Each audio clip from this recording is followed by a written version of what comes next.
special event, insist on the best. Full Range Entertainment is a professional entertainment company providing a full range of services. From professional disc jockeys and MCs to catering and photography, when the details of your special day must be perfect, call us first. Wedding receptions, corporate parties, school functions, birthday celebrations, and more. We also have Birmingham's largest selection of karaoke tracks available. With over 40 years combined experience, Full Range Entertainment can provide you with the talent and professionalism you need and deserve to make your next event one you'll never forget. For more information on the full range of services we offer, call 533-HITS. That's 533-HITS. Or check us out on our website at fullrangeentertainment.com. 10, 9, 8, 7, 6, 5, 4, 3, 2, 1, liftoff.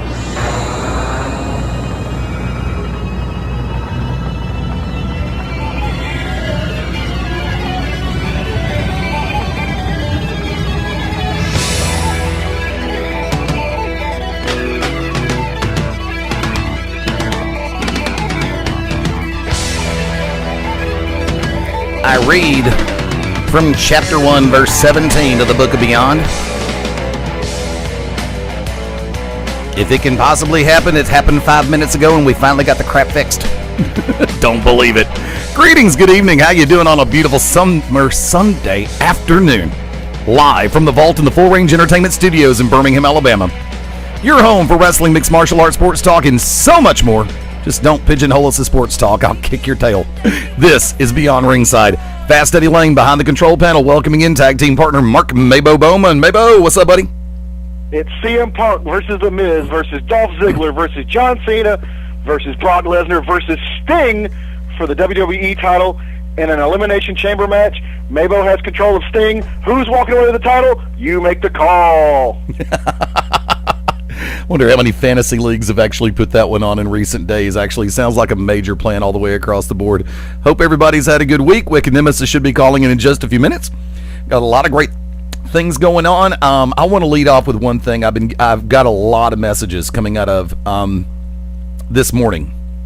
And I say this morning because in our central time zone, in our home market of Alabama, the company with which I'm affiliated, Global Championship Wrestling, aired full 1 hour slot this morning, 1 a.m. Central, and we featured a ladies match with Angelina Rush and Tracy Taylor. Who, by the way, I mean, of course we know Tracy's hot, but Angelina Rush, from what I saw, Kamish, you want to pass along the number in some minutes, make it happen, buddy. Know what I'm saying? Giggity. Giggity. Giggity. I understand that concept. I know you all too well, my friend. We also featured a tag team match with O'Hagan and O'Malley, the Brotherhood versus the Underground Soldiers in a 2 out of 3 fall best of strong style match, as well as the I Quit match for the control of GCW with Micah Taylor and Mad Dog Dan Sawyer. And the feedback that I've been getting from everybody has been tremendous. Thank you to everybody who has caught the local broadcast. Because of a scheduling conflict through the CW, it actually aired 1 week later than it was supposed to. And there's a whole bunch of crap behind the scenes with CW that I'm not going to go into right now. But just to everybody who has managed to catch it and who has sent all the positive feedback over, thank you so much. Absolutely. Happy birthday, CW, 30 years. Yeah, really. And they're doing well. I didn't realize it was that old, though. What, CW 21? Yeah. Thought it was longer than that. I mean, it's literally, or it's back when it was, what was it, WTTO 21? Yeah. Yeah, dude, I didn't realize it was that old. Well, they've actually gone through some different identities because, what was it? Well, yeah, but I mean, I'm talking about the original incarnation was WTTO 21. Right, and they were an independent broadcasting station. They weren't technically any kind of network affiliated. And then I think they were the WB for a while. And then they moved. They were, because Fox showed up, and there was Fox Kids, because I remember I used to watch Ninja Turtles. But it was Fox, and it was still WTTO for the longest. Yeah, and then when the WB came about, Michigan Frog. Anyway, yeah, that's right. Anyway, why the hell are we talking about WTTO? I did catch the broadcast last night, though. I was wondering how Micah Taylor was going to say I quit with a chain in his mouth, but they moved it, so there you go. But it was a good show. And, Eddie, you need to vamp because I got to pull the lasagna out. Go on speaker. Not a problem. And matter of fact, it'll be even easier right now. Let me go ahead and swing over this way, and I will click this little button, and I will say, welcome into one of our tag team partners, the Oracle of Ominous, Pro Wrestling Manager, the Wicked Nemesis. What's up, Wick? There he is. Wick is experimenting with just Skype. a second. Okay. How's everyone doing tonight? So far, so good. Mabo's playing with his lasagna, and I just recapped the last night's episode of GCW on the CW and all the feedback that had been coming in. First off, happy Father's Day, my friend. Oh, thank you. I appreciate it. Not a problem. Hey, what about me? There's some tube socks that I've impregnated. He's on speakerphone. Holy nutmeg. Also, before we go any further, I was going to lead with this originally, but I know my dad's listening, courtesy of a friend of his, 81 years young. To my father, I want to say a very special Happy Father's Day. Thank you for putting up with my happy ass for 46 plus years. It's to say that is an accomplishment and achievement is to underrate the entire NASA conspiracy theory. So, but moving into the realm that we know best, love you, Dad. Plain and simple. Tonight, in just a little while, No Way Out from World Wrestling Entertainment. In 1 week from tonight, however, Best in the World 2012 from Ring of Honor Wrestling. I had a chance to catch ROH TV early this morning before I went to church. And I will say this, ROH is clicking on all cylinders right now as they head for Best in the World 2012. If you have not had a chance to see it yet, watch it. If someone uploads it to YouTube, watch it. If a buddy of yours wants to send you a stream, watch it. Because last night's episode of ROH was definitely worth everything. Before we start going a little bit more in depth in that, while Mabo's still playing in his impregnated socks and his lasagna, hey, you never put that in the lasagna. There, blasphemy. Of course As an not. Italian American, you should recognize that. I had to put it back in because the cheese wasn't all the way melted. There you go. Wicked, I know you probably had a strong weekend. Where all have you been this week, sir? I was actually just at NWA Pro South in Piedmont, Alabama. It was getting ready for Chikara. They actually have their big show coming up, I believe, next week. Harder, Better, Faster, Stronger. Something like that. I think that was a Daft Punk song. It almost sounds like the Kanye West song, but it's something to that nature. And, of course, once again, you guys will love this. 8-man tag match, Injustice with Stupid D-Clown, with, of course, Tweety in his corner, against Waylon Rhodes, the number one contender for the NWA Pro South Heavyweight Championship. D to the C, the former NWA Pro South All-Out Champion. Tyler Gage, and Jed Johnson. Now, Tyler Gage had Columbine, I do believe, in the sharpshooter. I thought he looked parched. He was sweating profusely, so I took a big gulp of water, ran out, and spit it in his face to share the water with him. Well, during this time, somehow Columbine hit him with his even flow DDT, or whatever he's calling it. It was a nasty DDT, and pinned him 1, 2, 3. Well, with my part being done, as soon as I shared my water with him, my refreshing beverage, I got the hell out of Dodge. I mean, why would I stick around? I did my job, right? Right. So it was awesome. It was nice to help out Tyler Gage in such a way that he looked so parched. Maybe he had cotton mouth. Maybe he was getting high with somebody backstage. I don't know. Yeah, how did it feel knowing that PWA? I almost expected to hear about a story of you Pearl Harboring somebody at last night's show. Oh no. I am, as I've always said, I am an evil bastard. I really am. But I am a man of morals and ethics. And the stipulation is that I am gone from PWA, from Peach State Wrestling Alliance, for 6 months. And you know what? I will honor that. But believe this. The day that 6 months is up, you better believe that I'm going to be at PWA. And what happened this first go-around is nothing compared to what's going to happen the next go-around. But I will honor the principles and the stipulations set forth before me, because, as I said, I am righteous, I am indignatious, and I am ethical. But I am a piece of trash at times. Can I say son of a bitch on the air? Use the Jackie Gleason variation from Smokey and the Bandit 1. Son of a gun. No, you have to use the Jackie Gleason version from Smokey and the Bandit 1, Sumbitch. Oh God, yes, that's great. I have not seen that movie in forever. I watched Did you guys know that? Hold on. Did you guys know that there are like, okay, there was Smokey and the Bandit, Smokey and the Bandit 2, and then Smokey and the Bandit 3. But did you know, like in the mid '90s, they came out with like four or five more? What? Nope. Yes, there was Smokey. I'm trying to remember. Smokey the Bandit like goes country. I'm sorry, it was called Bandit Goes Country, and then it was like Bandit. I kid you not, it was Bandit, colons or whatever, Bandit, Bandit, and then there was Bandit, and it's Silver Angel, and then like Bandit on the Run or something like that. I don't know. There's like, you can pick it up at Target, like all 7 movies on one disc or some crap like that. I don't know. Yeah. Well, my personal favorite was Crash Bandicoot. That was my favorite installment of that series. There you go. Now, actually, in my book, I say it the same way I say it about wrestling radio. The original is still the best. Welcome to Beyond Ringside. Smokey and the Bandit 1 and plain and simple. That's a direct hit too. From that vantage point, I will say this: Smokey the Bandit 1, of course. Smokey the Bandit 2, big question mark. I have not been able to make it anywhere past 15 minutes into Smokey the Bandit 3 without projectile vomiting. So, I mean, look, there's some movies that should not have sequels, or the trilogy, or the trifecta, as I like to use that word more often than not. Watch GCW TV, you know what I'm talking about. And it's like, okay, Caddyshack 1, phenomenal movie, loved it. The original is still the best. Caddyshack 2, couldn't stand it. What? Nothing could save Caddyshack 2.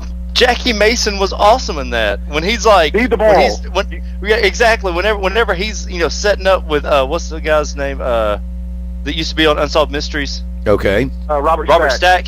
Yeah, remember he signs up with that, and he's like lining him up. He's like, all you gotta do is say the magic word already. He's like, hate. No, that's not it. That's it. He says something, and he's like, power. That's the word. That's the word. And he starts choking. That's great. I mean, come on. I'm sorry. Dude, Jackie Gleason, when Chevy Chase was like, you need to be the ball. He's like, if I want to be a piece of sports equipment, I'll be a woman's bicycle seat. Yeah, that makes sense. That makes sense. What was his name? Was it Jackie Mason? I always thought it was Jackie Mason. It's Jackie Mason in that movie. It was Hartunian. I can't remember the first part, but I know the last name was Hartunian. I really don't remember. It's been that long since I've watched it. I mean, I was not a big fan. Now there was one good thing that came out of it. That was Dan Aykroyd. But even Dan Aykroyd, Mrs. Esterhaus. Yeah. I mean, look, you've got three of the greatest from Saturday Night Live in both of those movies. I'm referring to Danny Aykroyd in 2, Chevy Chase, of course, and Bill Murray in 1.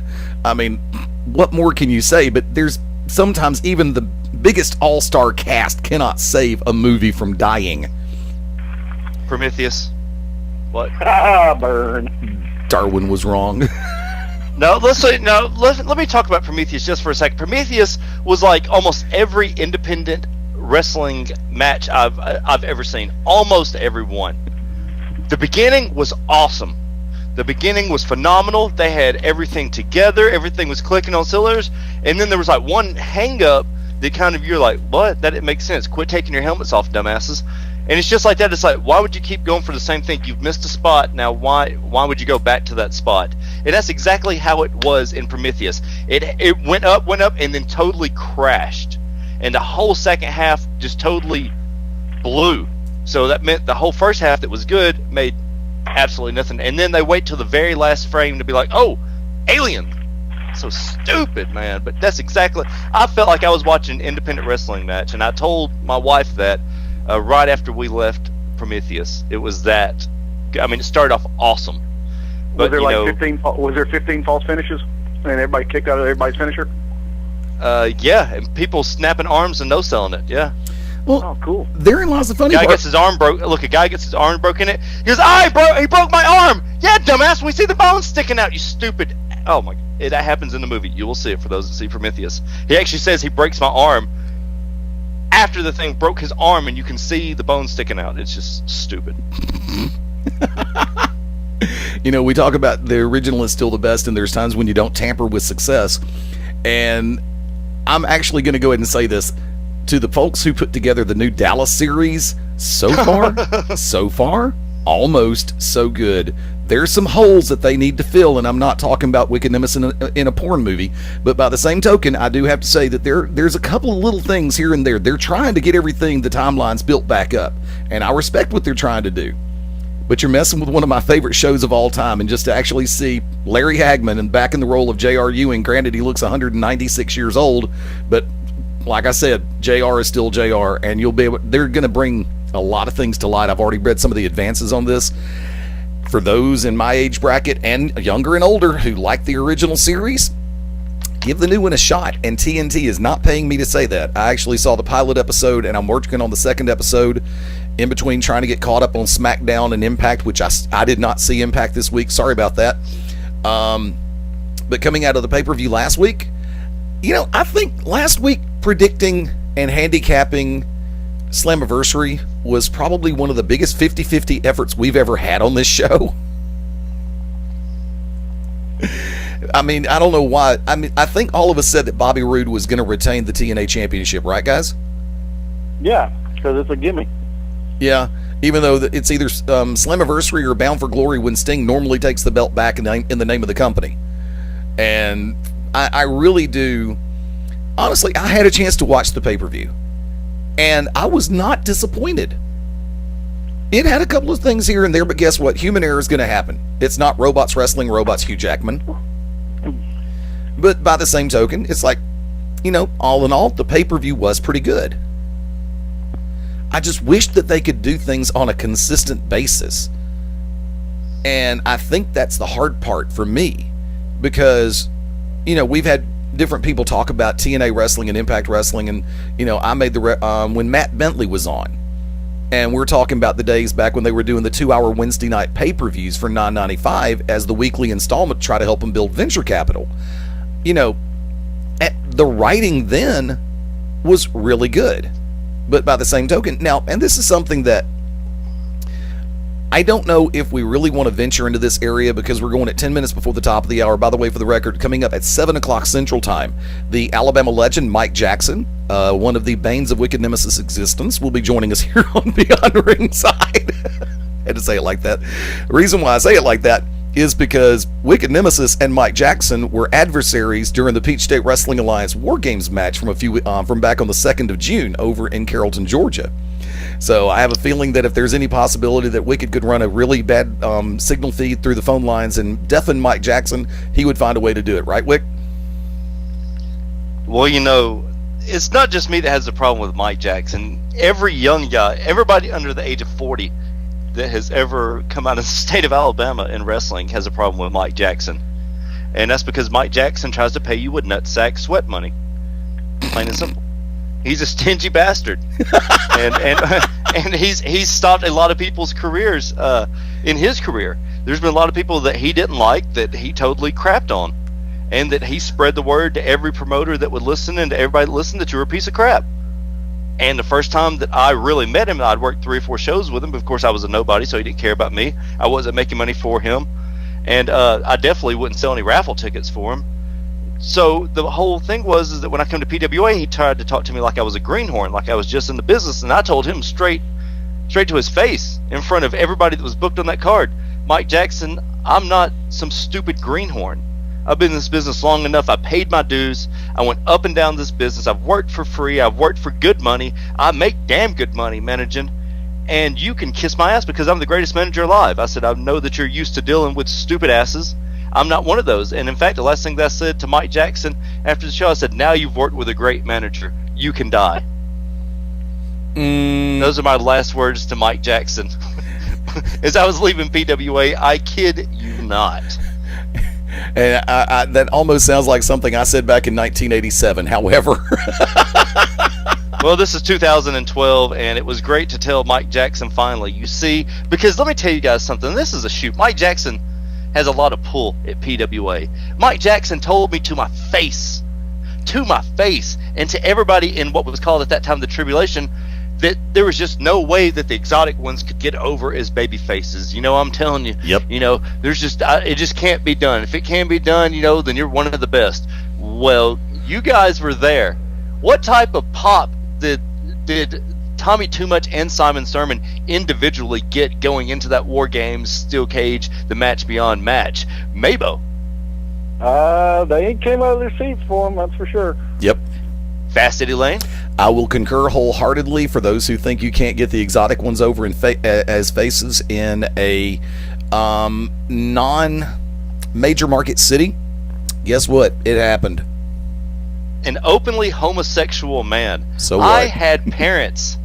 Simon Sermon, sorry. I know. I had parents, and everybody will say this. There were people out there that were saying, I want my son to be just like you. Oh, God. To Simon Sermon, and I swear to God, I'm on my knees right now in my living room with my headset on, and may lightning strike me dead if parents did not tell that to us. And I was like, this is amazing. And then, the night that I set Mike Jackson's ass on fire, set him on fire, because as I told Mike Jackson, Mike, you're wearing too much baby oil. When I throw this fireball on you, it's going to set you on fire, dumbass.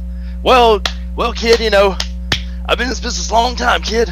I know what I'm doing. That means I don't have to wear. I can just bandage it up and be real. And when I threw that fireball on him in the ring, and Chris Knox and CJ Awesome let him go, and he rolled around in there for 4 to 5 seconds and was literally on fire on his chest, all I could do was laugh, because Mike Jackson brought that on himself. Mike Jackson is a hell of a talent. You can actually go and look at the Legion of Doom, the Road Warriors DVD, and you can see him take a vicious double clothesline from the Road Warriors and about crap his pants on the special features during the matches. But that's all he really shows up on. But yes, he did walk the entire cage with doing the old school, because of course I always knew the Undertaker did it, but apparently Mike Jackson has been doing it since Moses was molested by a sheep or something. I'm not real sure, and he gained his magical powers over the Egyptians.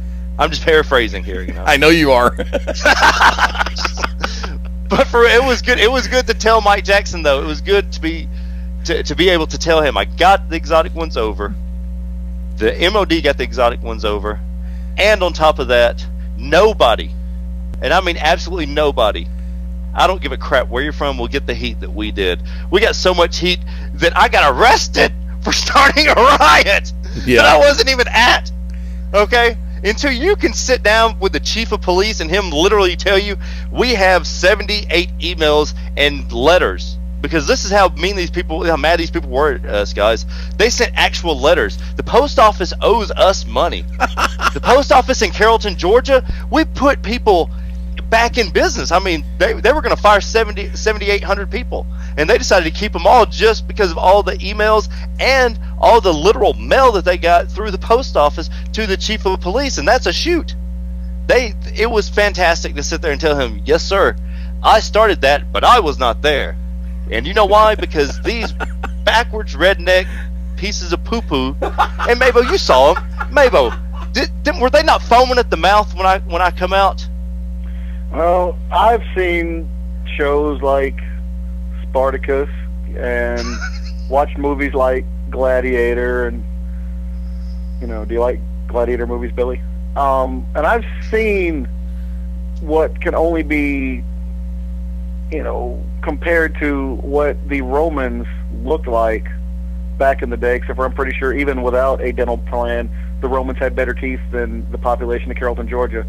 But they were ravenous. They were like, a Jenny Craig meeting just let out in front of the Golden Corral. They were hungry. They wanted to rip and tear and just gnash their way through you. And they wanted your blood. They wanted to paint the ring with your blood. Yes, they did. But one thing I will say, they wanted my blood. You know what they did at Piedmont, which you can check out on my YouTube page, Wicked Nemesis Enoch, ENOCH, on YouTube? The Memorial Day incident. To start off that, they were singing Amazing Grace to me. The first 6 or 7 people actually broke out into Amazing Grace, because of course, they consider me Satan. And I have no idea. I'm walking around with a crucifix around my neck. And I quote the Bible, but yet I'm satanic and Luciferian. it was amazing. I mean, I love it. That's why you get into wrestling. Let me ask you a question, Eddie, really quick before I know we got to go to a break, and just say, why did you get into wrestling? Why did you say that why did you want to be in this business? I think we're going to need more than just 3 minutes to cover that. Let me tell you why I got into this business, because I wanted to be larger than life. I wanted to be treated like a god. I wanted people to give me stuff. I wanted people's kids to be like me. I wanted to be a god in professional wrestling. Whether it be what you would consider an evil god or a god or a just god. It really doesn't. It depends on what side of the coin you're on, good and evil. But I wanted to be larger than life. I wanted to be more than a superstar, because back then superstar was an actual, a show itself to WWE. Right. But I wanted to be on 3 separate occasions. Larger than life.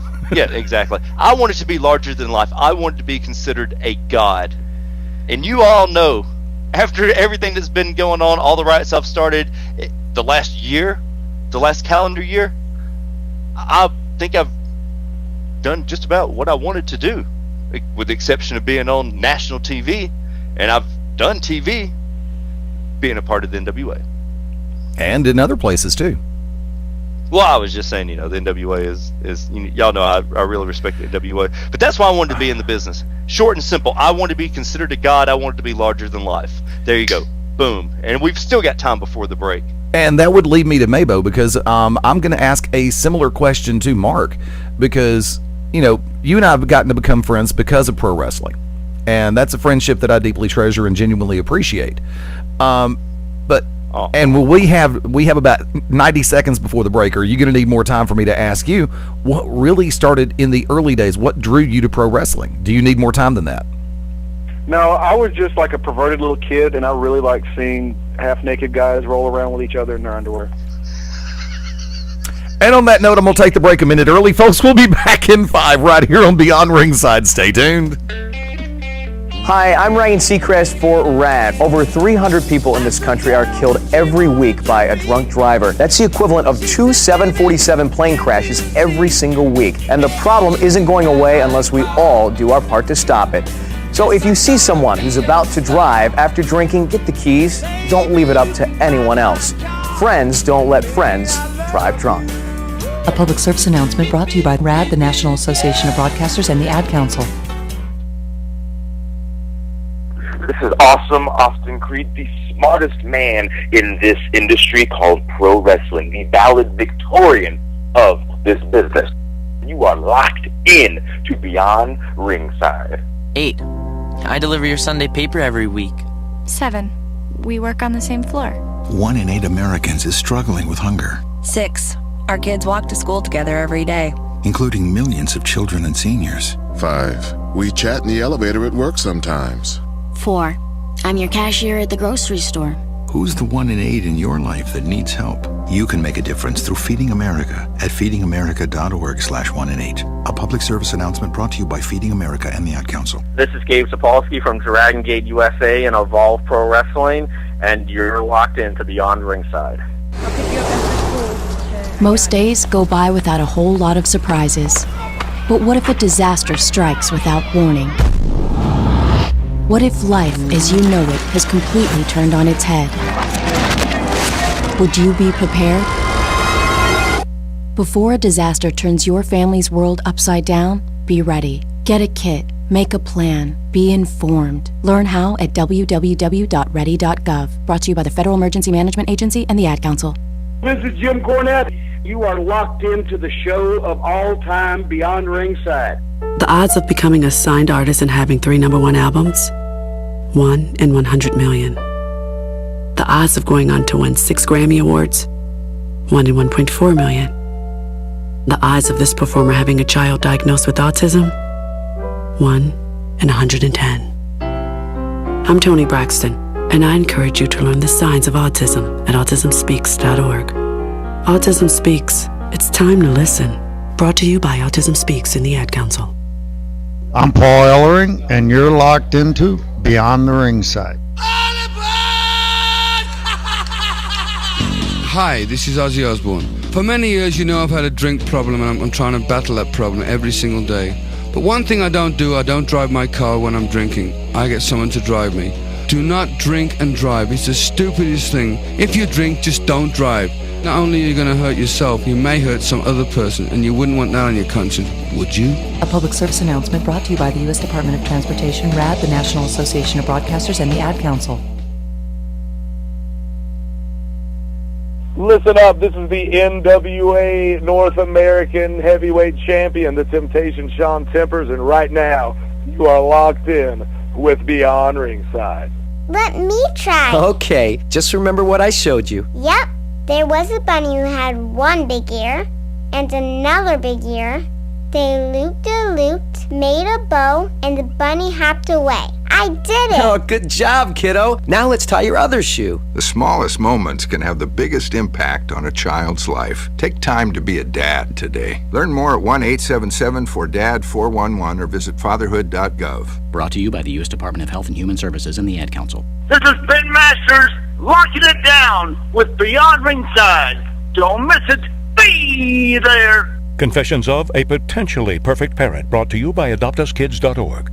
I don't know how to talk like a parent. Don't make me come back there. You see what I mean? It's pretty awful. Try it again. Don't make me come back there. Now that's pretty good. That one kind of sounded like my dad.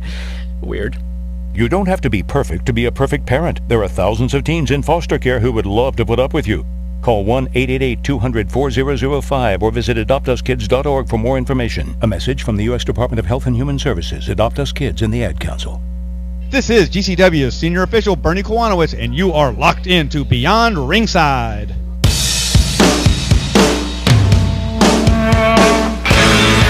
Hi, this is Joe Perry and Steven Tyler of Aerosmith for Red. It's okay to rock and roll and party down. Just don't get in that 2,000-pound bullet when you're done and cocked. And please don't drink and drive. I'm the one that jaded you. A reminder that friends don't let friends drive drunk. A public service message brought to you by the Ad Council, U.S. Department of Transportation, National Association of Broadcasters, and RAD.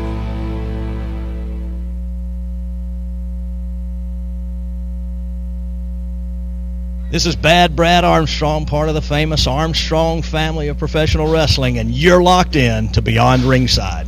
You must be your fairy godmother. Yes.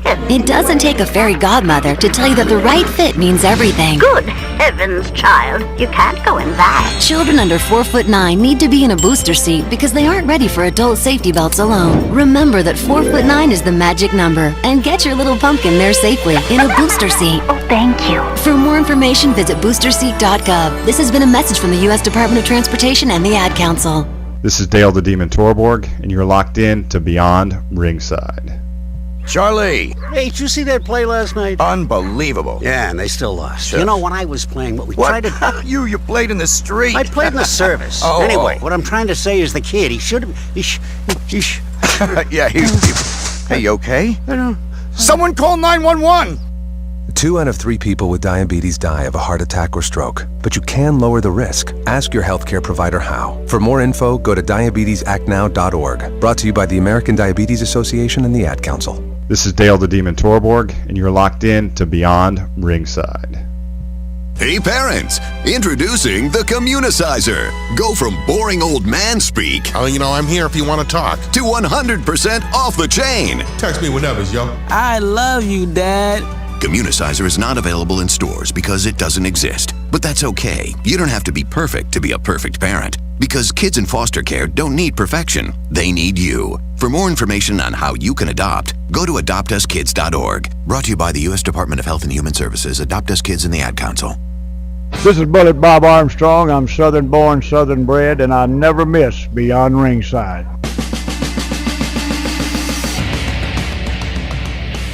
Welcome to the original rock and wrestling radio show. Welcome to Beyond Ringside, your source for wrestling, MMA, and boxing in the Southeast. To contact the Ringside Roundtable of Beyond Ringside, email them at beyondringside@gmail.com. And now, your host for Beyond Ringside, the man, no myth, all legend, Fast Eddie Lane. Greetings, good evening, and happy Father's Day. Even if you're a mother, happy Father's Day. All of the above. Well, we are also broadcasting to California, Massachusetts as well. Fast Eddie Lane, live from behind the control panel, welcoming back in tag team partners Mark Mabo Bowman. Sorry, I was scratching my nose. What? Top of the hour, welcome back. Well, I mean, like, I got this, like, where my glasses are getting old, it's like rubs this one little spot on my nose. It's like rubbed it raw, and when I scratch it, sometimes it gets really, it's almost like an orgasm. Shut up. Anyway. At you, ooh, baby. Wicked Nemesis, welcome back in. Oh, yes, my friend, Eduardo. Eddie, I asked you before the break, why you wanted to be in the professional wrestling business. Mabo said it was to see, half-naked men roll around and touch each other and fondle each other. There you go. My response was I wanted to be larger than life. I wanted to be, like a god in some people's eyes. And your response is, sir? Well, actually, before I do, Mabo, do you want to revise and extend your remarks, or do you want to go ahead and leave it at what you said? No, I still like watching half-naked men roll around. Okay. Just real quick, because I know when Eddie starts talking, that'll carry us all the way to the 7 o'clock hour with Mike Jackson. But, I don't know. I'm going to be honest, everybody can say, well, I saw this match, or I saw this program, or I saw this, I wanted to be this, do this, whatever, I want to be a comic book superhero. I was watching pro wrestling before, I got into comic books, so that's not the answer. I honestly and wholeheartedly cannot say what drew me to pro wrestling. I mean, I can remember watching, I was watching, believe it or not, I was watching Continental and NWA before I, started watching WWF. What drew it to me? I don't know. I'm sure maybe if we did some hypnotherapy, we could roll back the clock and find out. Maybe it really was. I wanted to watch guys roll around and touch each other. I don't know. But, I mean, there's been very few consistencies in my life, and pro wrestling's been one of them. And I wish I could say what drew me to it, but I don't know. A stand-up comedian did a sketch years ago, and he made a reference to him going on Oprah. And I think it was Foxworthy who said it originally to me. I would be the one going on Oprah going, my mom was phenomenal, my dad was great, there were times when I was just a pain in the ass. And that's me in a nutshell, by the way. Pick another body part, we'll talk later. But the short version is, my entire life, I've always been one who wanted to find a reason to help people to smile. Whether it be a genuine guffaw laugh, whether it be oh God, I can't believe he said that or did that, which those have been numerous in my life. We'll talk about the latter at the party somewhere down the road. And I saw reactions from people who were wrestling fans, first on television, and then when I started going to the live shows. And I'm still a kid at this point. I'm in early double-digit ages. And for me, it was genuinely, whether you were a fan of the heels, which it wasn't fashionable really to be a fan of the heels back in those days. If you were cheering the bad guys, people were trying to boo you out of the building. But I also found out that the more I cheered for the heels, the louder they'd get for the faces. And when the face did that much better, these people would be smiling. So I would take the crap for being a heel fan, just to get just to see them smile that much more when the faces went over. Or when I had an opportunity and the heels actually did something, whether it be a screw finish or whatever, as I would come to learn about 15 or 16 years old, the gimmick phrases, I would get a sadistic smile out of being, and no, that's not who you think. But I think it really stems, and that's why I'm going to sit back and I'll say this right now. If I go tomorrow, the one thing in particular that I want to be remembered for is, did I find a way to help you to smile? Well, in pro wrestling, I do everything I can to help people have a good time, to help people smile, occasionally laugh, and it's that mission for me. Because pro wrestling, properly done, who's got the vibrator? Don't answer that. Is a way for people to have a good time.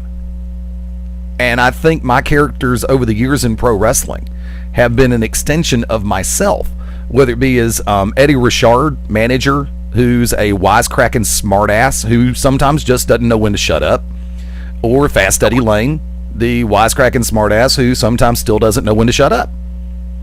I hope I answered your question. If I didn't, please understand I will be running for Supreme Court Justice in the next 2 years. So, speaking of, when we talk about situation, I just want to say something really quick. That is, you're such a baby face. You make me sick. That's the stupidest crap I've ever heard in my entire life. Because you want to make somebody smile, then be a clown, Eduardo. Oh, you're such a baby face. Tell him, Mabo. Get him, Mabo. Yeah, you're a clown face with your shoes and your car full of other clowns. This is clown hand. Circus See, this is where you're actually. See, this is where you're. Oh my God! Is that not the most annoying, catchy song ever? Yes, always. I love that. Madagascar 3. Makes me want to go play something by Enigma just to get it out of my head. Polka dot circus, Afro. Spoiler alert, they make it back to the zoo and then turn and join the circus again. There you go. That's what my mom told me. She went with my aunt and cousin the other night, and I said, "You're going to hear that song. It's going to get stuck in your head." And I called her today, and she was like, "You're right."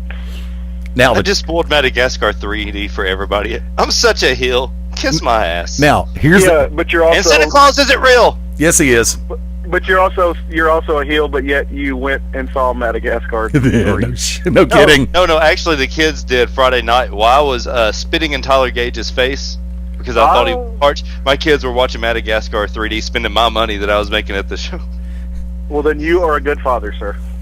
Hey, I know. I'm a horrible piece of trash husband, but I'm a great father. I know that. I thought you were going to say. I'm very proud to say I'm a great father, and I'm the greatest manager, besides Bobby Heenan alive. So. Now, actually, there is a second part of this, and I'll make it real quick. When I first started watching pro wrestling, I saw the fact of how people were treated like rock stars in this business. One of my favorite bands of all time is Kiss, and yes. Now here's another half of the truth. Believe me, I wanted that, not necessarily wanted or needed, but I saw the rock star treatment that a lot of people got in this business, and I wanted to be a rock star so bad it wasn't even funny. So yeah, that's one of the other reasons. Like, yeah. Cute girls talking to the guys all the time. Hello, Mother Goose, and I ain't talking about Baba Black Sheep.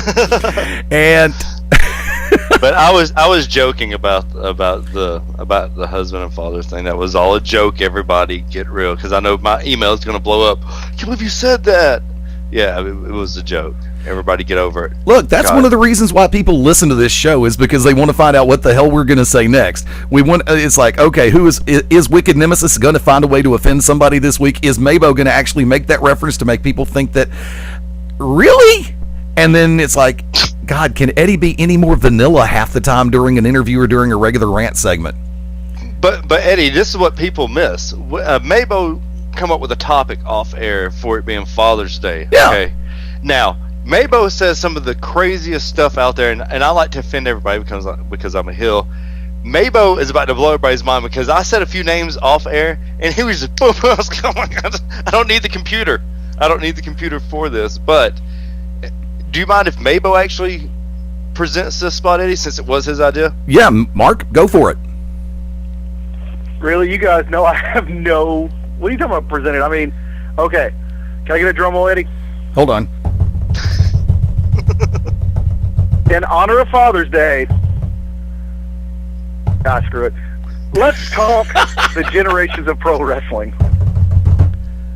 Now, you have the stars of yesteryear, yesterday, and today, and tomorrow. They all came from somebody's nutsack. That's right. Or the flying teabag. Or with the flying teabag. That pretty little girl Stitch Cipher. Stop it. You're going to get me off topic. Stay on topic. Stay on topic.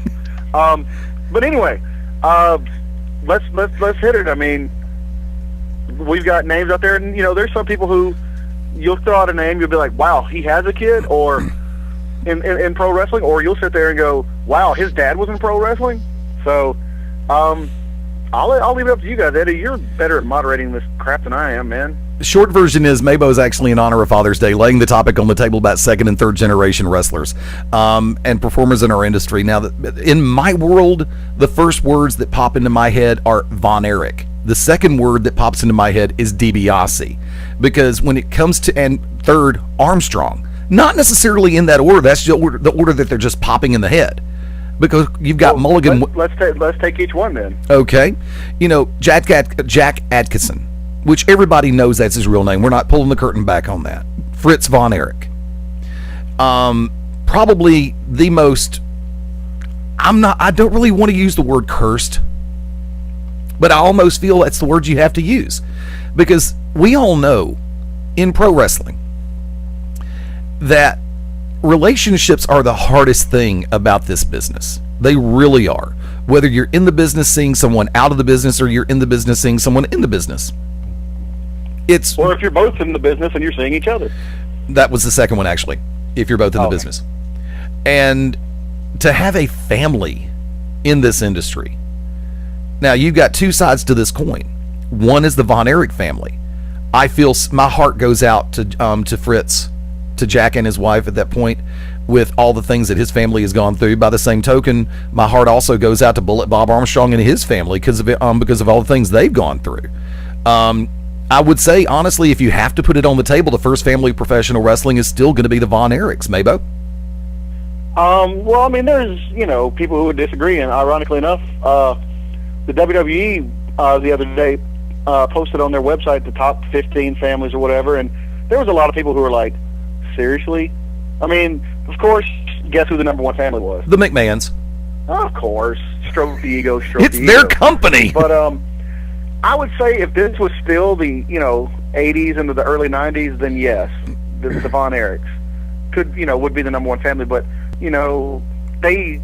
what do they have? And this is not any kind of slight on them whatsoever, because this is one of the other shows I watched growing up was World Class that was coming on. What is it? ESPN. Yeah. And I remember seeing all the Von Erichs, and when Kerry made it, up to New York, big time there. And then, of course, we all know the tragedies that befell literally every one of them, including the matriarch and the patriarch. Yeah, but I mean, to say they're the number one family, these days, I would have to question. I mean, and I'm not trying to crap on their legacy, but look what they had carrying their name about 3 years ago. Lacey Von Erich. Don't get me wrong, beautiful. Wouldn't kick her out of bed for eating a sandwich. Unless you wanted to eat the sandwich on the floor. Oh, I'd eat the sandwich off her ass. You would. But right now, there's, and I'm not trying to, slight them or slight your choice. That's your opinion. I can honestly not, I could not agree with him being the number one. Now, I have heard rumors that Kevin, his boys, or at least one of them, is looking to get in the business and is training with his father. So, let's talk 5 years down the road. The Von Erich name might become prevalent again if he doesn't go to WWE and they change it to like Schmidecki or something like that. So, probably will knowing Vince. Von Erich, I would have to disagree. Okay. Wicked. Okay. Now, I grew up in late 86, early 87 in Dallas, Texas, downtown Dallas. And although David, who I consider, who was the Yellow Rose of Texas, who I consider the greatest of the Von Erichs, sorry, Fritz, he died in 84. I'm not sure of the exact date, but I know it was in 84. They were still treated as kings and queens of Dallas and all of Texas, really. But they had one tragedy after another, and they are up there as one of the best families. But the question is who do people consider to be the best? Because we all know of Kerry, come on now. We all know of Kerry and we all know of Kevin, but I mean, they had other people that have died in their family, like, Chris, I know, was one of them, and I can't remember their other son's name. Mike. That died, young. Mike. But, what'd you say, Mike? Yes. I'm sorry. Okay, Mike. Yeah, I knew it was something like that, but I wasn't really sure. Sorry, I am washing clothes. I do apologize to everybody. That's what the buzzer keeps going off in the background. I do apologize. Hey, when you got kids, you got to wash clothes. But besides the Hart, who I consider to be the greatest family in all of wrestling because of what they produce, the Von Erichs have got to be number two. And the McMahons, although they haven't produced many wrestlers, Shane has wrestled, Vince has wrestled, Stephanie has Stephanie too. has quote unquote wrestled. Yeah. And even with Triple H to be married into that family, I consider the Harts to be the greatest family of all time. With Brett and Owen, Owen is still considered one of the greatest wrestlers ever. And in fact, if you talk to a lot of the old school guys, they'll tell you that David Von Erich is one of the best ever as well. Yes. I mean, that's nothing to take anything away from the master of the Iron Claw, Fritz Von Erich. But, you know, to me, David was the best. The Von Erichs is the second greatest family. You talk about Kerry, Kevin, you know. If there's a wrestling roundtable out there, because we were talking about Friday night, in fact, where you actually see, and I'm not sure who was in it, but whenever it is revealed that Kerry has his foot missing, there's a gentleman cutting a promo, calls him a snot-nosed, brat, says he's a, spoiled brat and everything, and goes to grab him, and he does a single leg takedown on Kerry, and Kerry has his foot, obviously, amputated, which nobody knew about. Let's talk about that for a second. The fact that nobody knew for years that he was missing a foot. Right. After a motorcycle accident, which subsequently killed him because he become addicted to painkillers. Right. Over that time. And another quick note, and I may be breaking kayfabe, I do apologize, but this is Beyond Ringside, and we are about to go beyond Ringside. David Von Erich supposedly died of something with his intestines, like a urethritis or some crap like that. Acute adenitis. Oh, yes, sir. But there's a rumor that we've all heard that he also died of an apparent drug overdose. I think it was Ric Flair, I believe, wrote in his book that Bruiser Brody actually disposed of the narcotics and flushed them down a toilet in Japan, so to make it seem like something else had happened. Right. So, but Kerry Von Erich did die, because he was addicted to painkillers, and yes, we all know that he did commit suicide by shooting himself in the heart of all places. Coincidentally enough, it was because of his addiction to painkillers, because he started being arrested. His life started spiraling out of control because of that. He even spent time in jail. And it may have been right after he got out of jail that he committed suicide. But a lot of people consider him the best. But to me, it was David. No matter what, David was. They wrestled barefoot. Enough said. Kevin did more so than anybody else in the family did. Yes, but still, though. Yeah, the short version is on David, and I remember this because I think I still have the magazine, either Pro Wrestling Illustrated or Inside Wrestling, that talks about the death of David.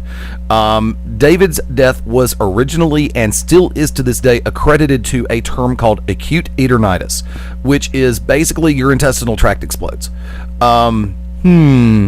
Sounds like something that, well, I'm not even going to elucidate on that.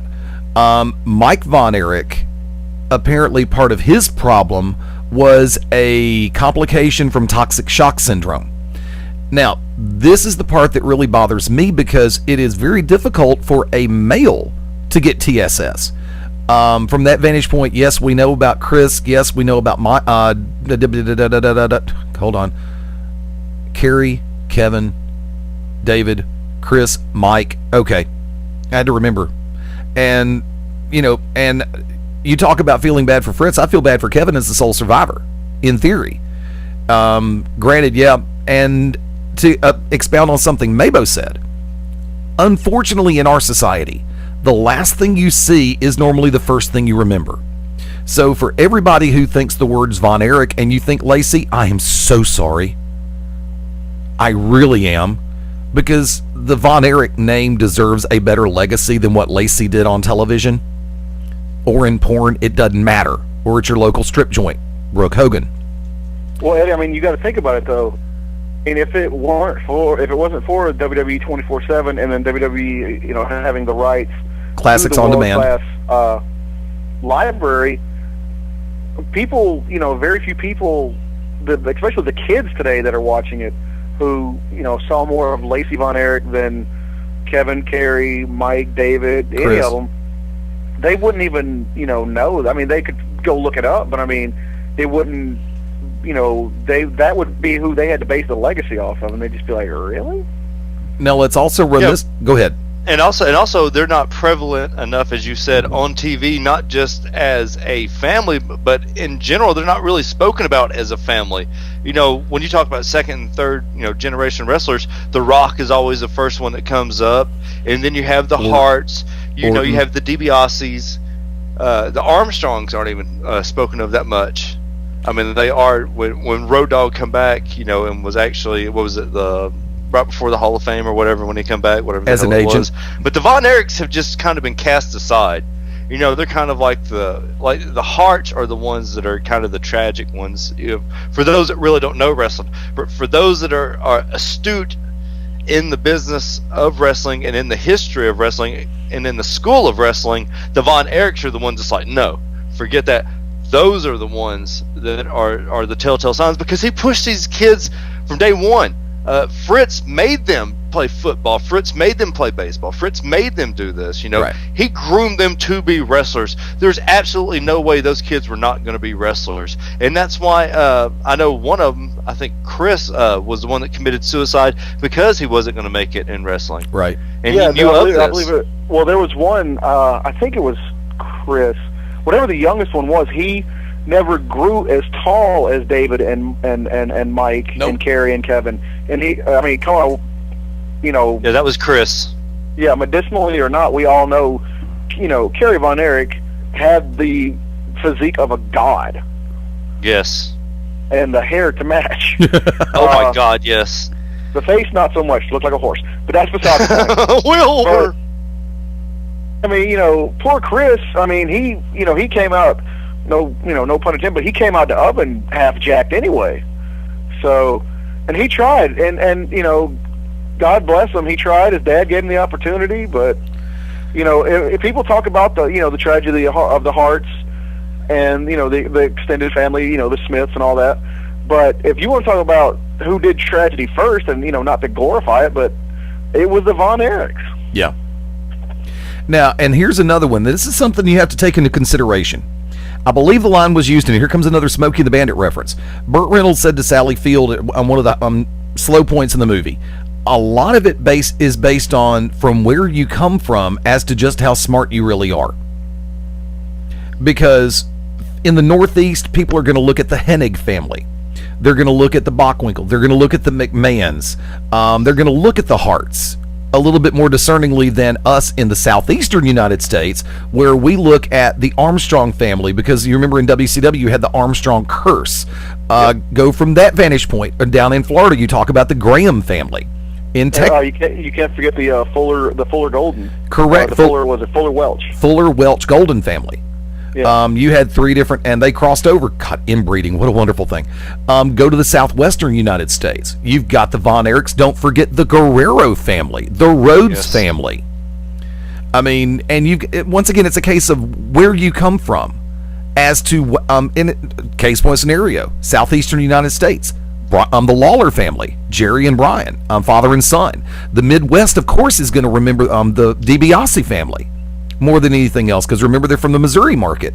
Northeast, San Martino, because remember, David wrestled for a while. The Watts family, Eric and Cowboy. Yes, that's. Yes. See, I've actually worked for Eric Watts. Yeah, I've actually heard tell that you have.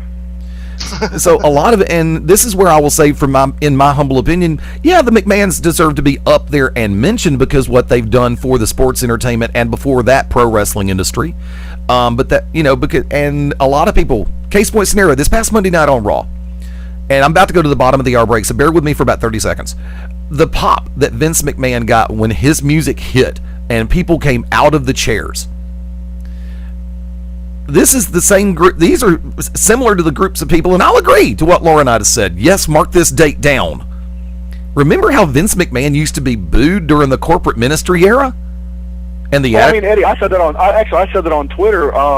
No matter what Vince does, no matter how he quote unquote goes out before he's gone for 3 to 6 months, when he comes back, regardless, until he opens his mouth and does whatever actions he needs to do. Giggity. The crowd blows the roof off the joint when that first few notes of No Chance. Hell, No Chance freaking trended for like I don't know how long. I like the fact that Fire Johnny was actually his shoot #1 trend worldwide. That was funny. Really, I'm wrapping up this part of the segment. Think about it though. The Flair family. Oh, but there's more. Oh God, more. yes. Tune in. Yeah, definitely. We're gonna keep this going for a few minutes after the break, folks. Tell you what, we are gonna disappear for 5 and take our bottom of the hour break.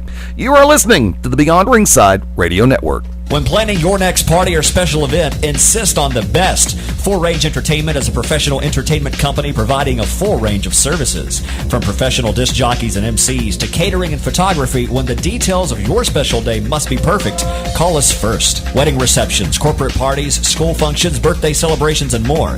We also have Birmingham's largest selection of karaoke tracks available. With over 40 years combined experience, Full Range Entertainment can provide you with the talent and professionalism you need and deserve to make your next event one you'll never forget. For more information on the full range of services we offer, call 533-HITS. That's 533-HITS. Or check us out on our website at fullrangeentertainment.com.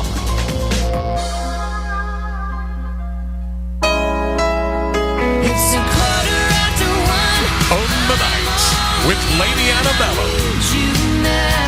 and Darius Rucker. This is not my bad comeback song. June 21st at Oak Mountain Amphitheater. Just a kiss on your lips in the moonlight. Lady Annabella on the Night 2012 World Tour. Baby, you're the only one I run to. Lady Annabella Live. And Darius Rucker. It won't be like this for long. Plus special guest Thompson Square. You gonna kiss me all night. June 21st at Oak Mountain Amphitheater. Get reserved seats now at livenation.com or charge by phone. Hey, I'm just looking for. Don't miss Lady Annabella and Darius Rucker with special guest Thompson Square. Sponsored by GAC. Buy tickets at livenation.com. The biggest bands in rock. The wildest stage shows on earth. The biggest live event of the summer. Everybody's gonna move their feet. Kiss and Motley Crue.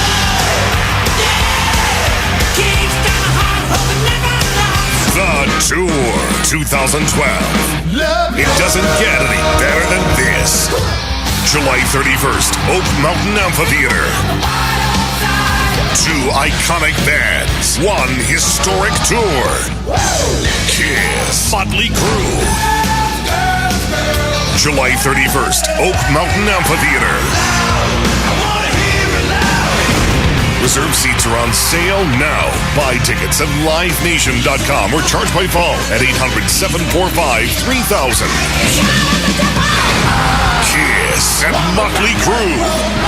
Buy tickets at livenation.com.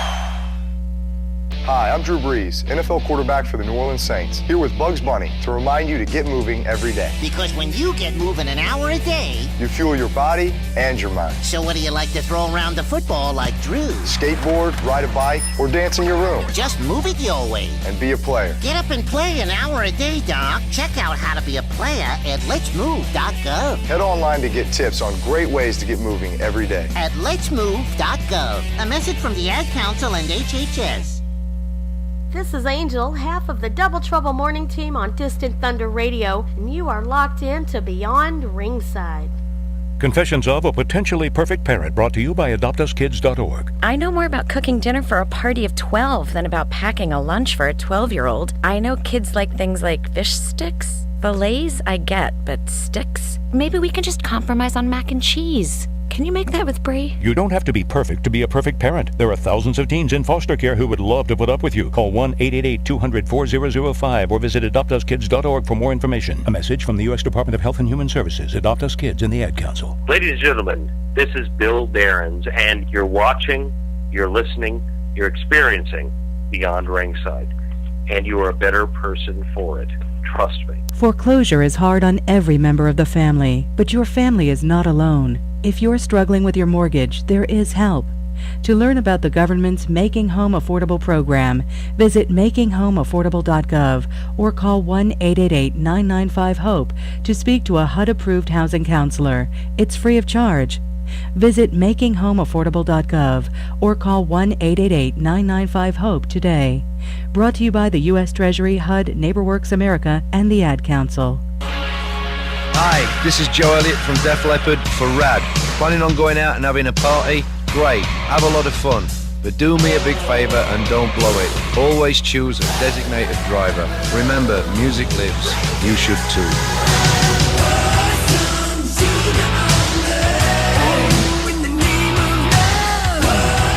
A public service message brought to you by the U.S. Department of Transportation, RAD, the National Association of Broadcasters, and the Ad Council.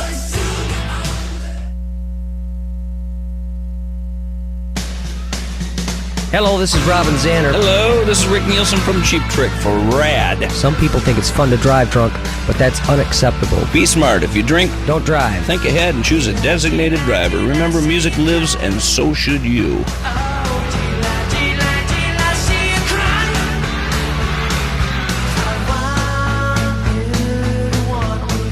A public service message brought to you by the U.S. Department of Transportation, RAD, the National Association of Broadcasters, and the Ad Council.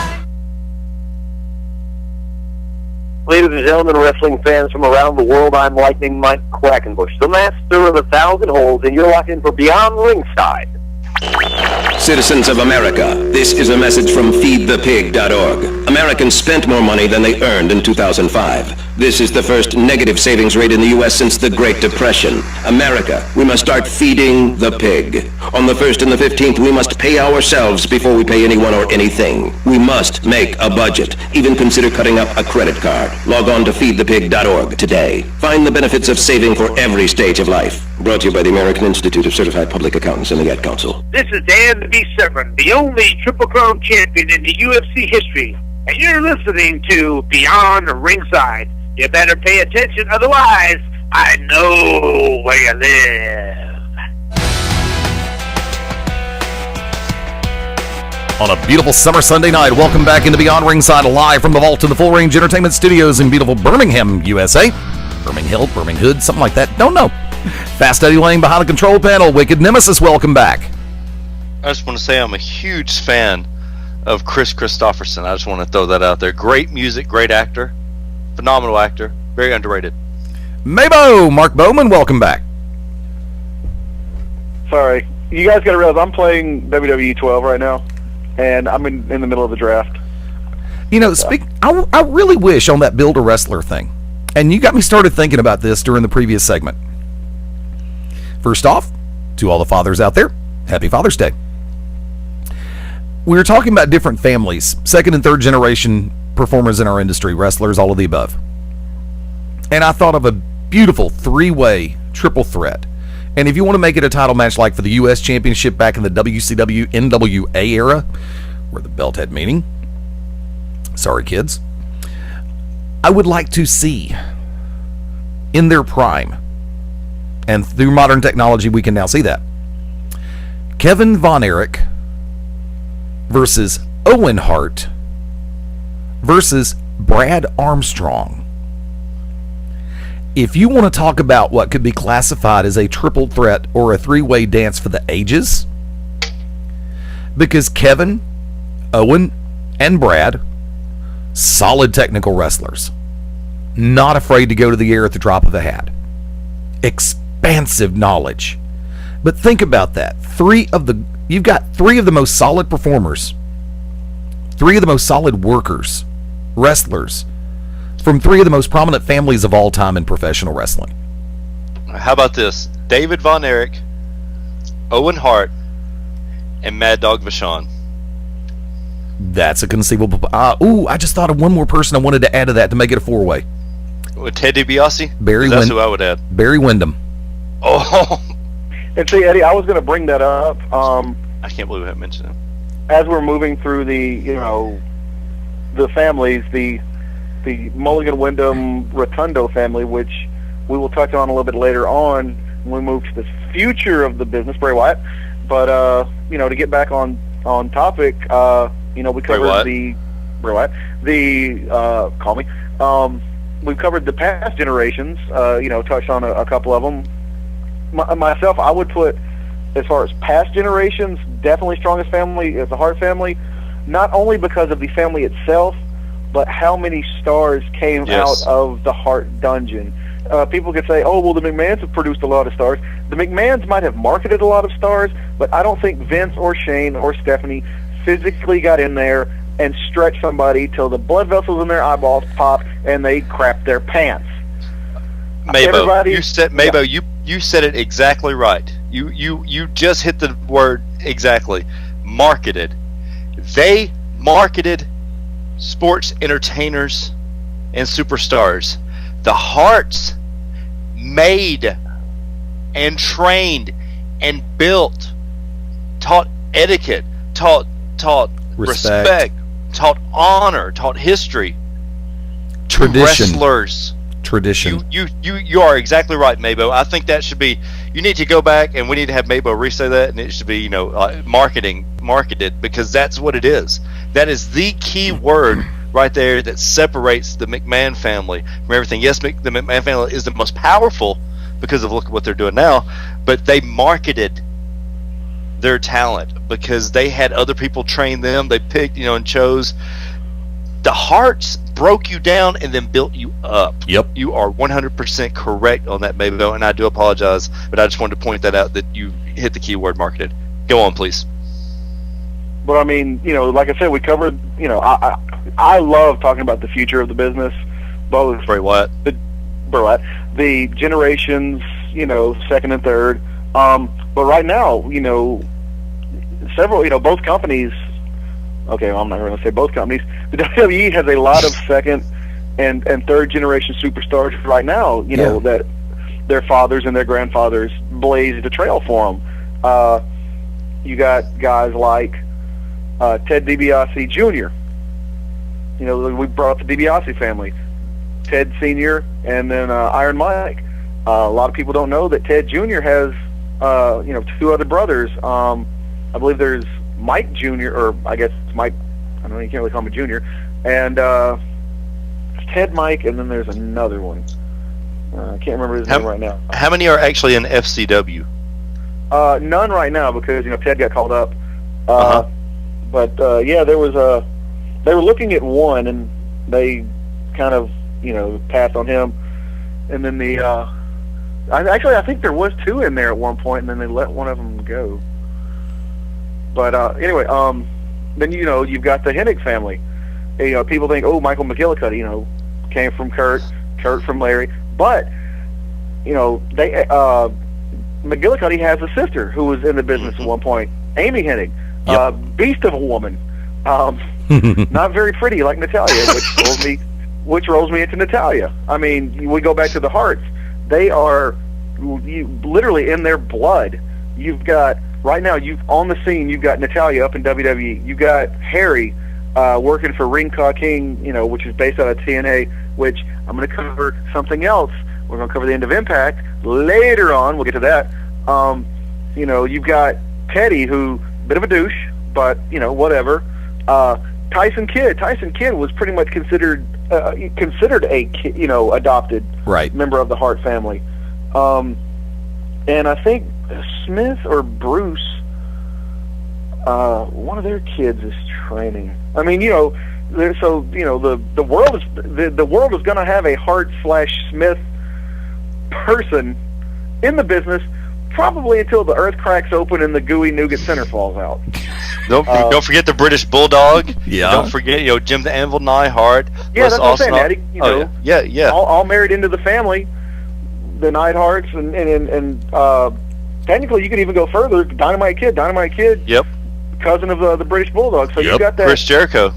Yeah. Well, yep. And then all that. So you had that British, the British Canada, cross mix, who have produced such great second and third generation superstars. Besides The Rock, who nobody can really tell if The Rock's in the business, is not a business, and we'll get to the Samoans in a minute. And I'm going to run. Oh yeah. Right? Well, actually, we're probably going to have to kick it into overdrive because we're at 15 minutes before the top of the hour, 14 before the top of the hour right now. And remember, we're going to be joined by Action Mike Jackson at the top of the 7 o'clock hour. Look, that old fart can DVR Matlock and get his lime jello later. I'm talking.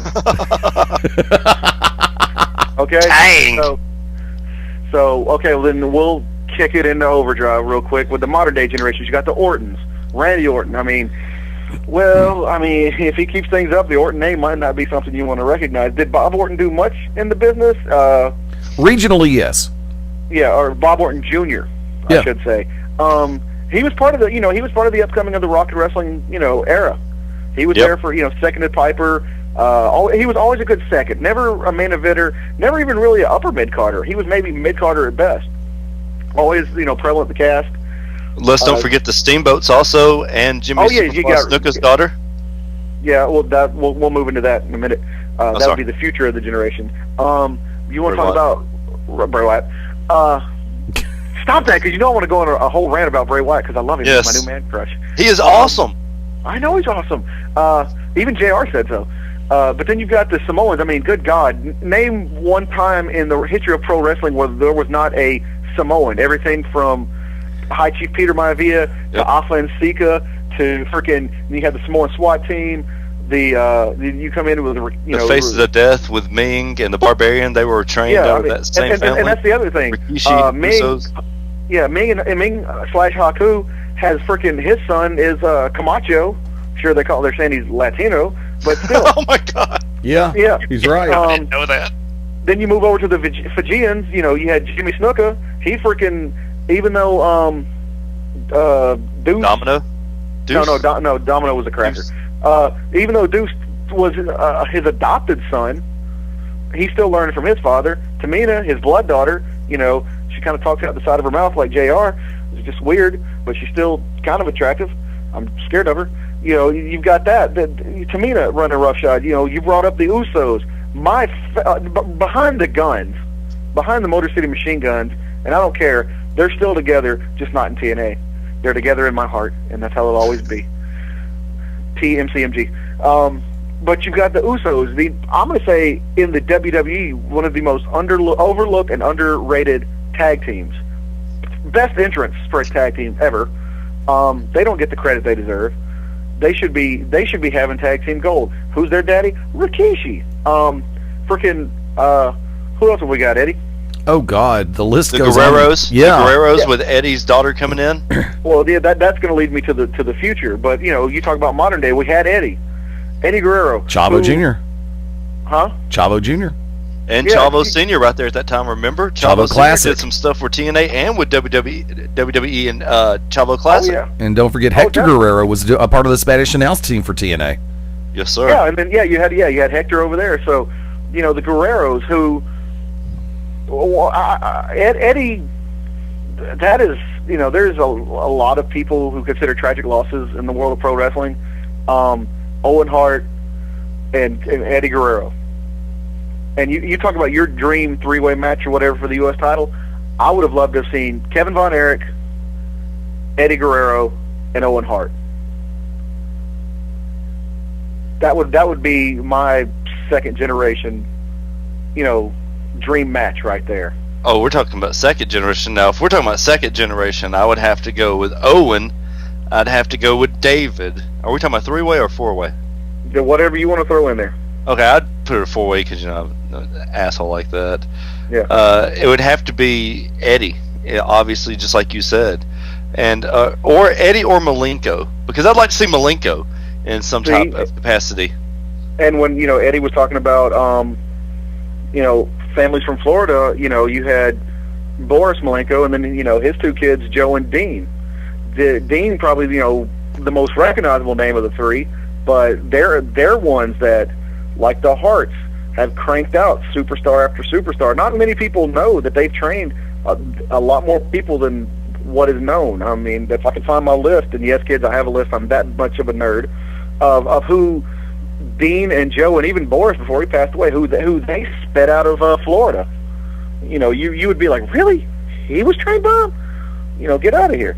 But you got all this great talent right now, and it's not stopping. It's not stopping. FCW, if you look at it now, a good chunk of their roster is second and third generation superstar Bray Wyatt. You hear us bring that name up. You guys might not know who Bray Wyatt is. You might know him as Husky Harris. Right. Along with his father is? His father is IRS, Mike Rotundo. Yes, sir. Also turning heads right now. is his younger brother, Bo Dallas / Bo Rotundo / frickin' what's his name, Duke, I think, I don't know. Anyway, he's a little bit of a pretty boy if you ask me, but that's beside the point. He's gonna, you're gonna see him coming up. By the way, Wicked, you got to start finding NXT on the internet. Yes, Bray Wyatt will be debuting on there soon. But the Wyndham Rotundo Mulligan family is producing. They had, you had Blackjack Mulligan, Barry and Kendall, and then Mike Rotundo came in, joined the family. And then they've got those two kids right there. To me, you would not think, if I say this name, you would not think, since she was a female, you'd be like, well, I know her dad was great, but Raquel Diaz, Shaw Guerrero. Yep. She is doing tremendous things. If you're not watching FCW, Florida Championship Wrestling, and every time she comes on the screen, if you don't want to claw your eyes out, if you thought Vicky had heat, wait till you see Shaw. Because at least Vicky, you're just like, okay, shut up, old lady. But you want to hate Shaw or Raquel more because she's so damn pretty. Yeah.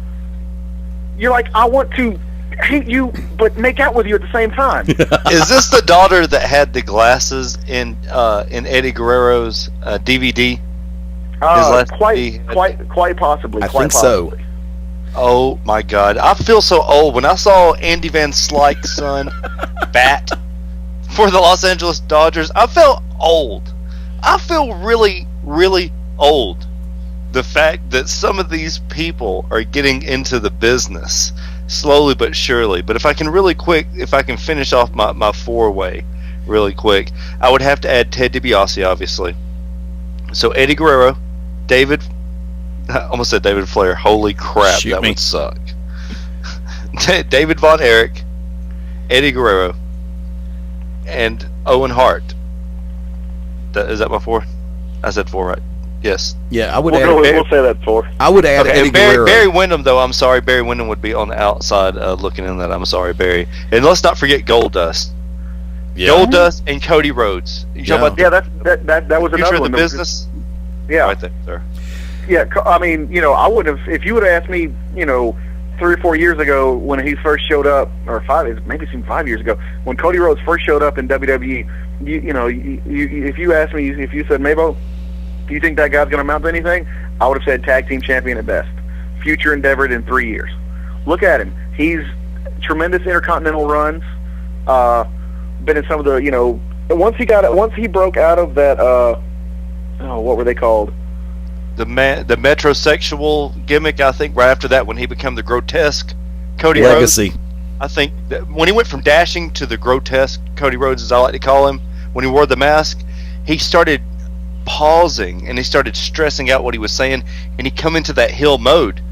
He's still in that exact same gimmick. Yeah. He just now doesn't have a mask. Guys, and I think that something, and we've all talked about this before, guys.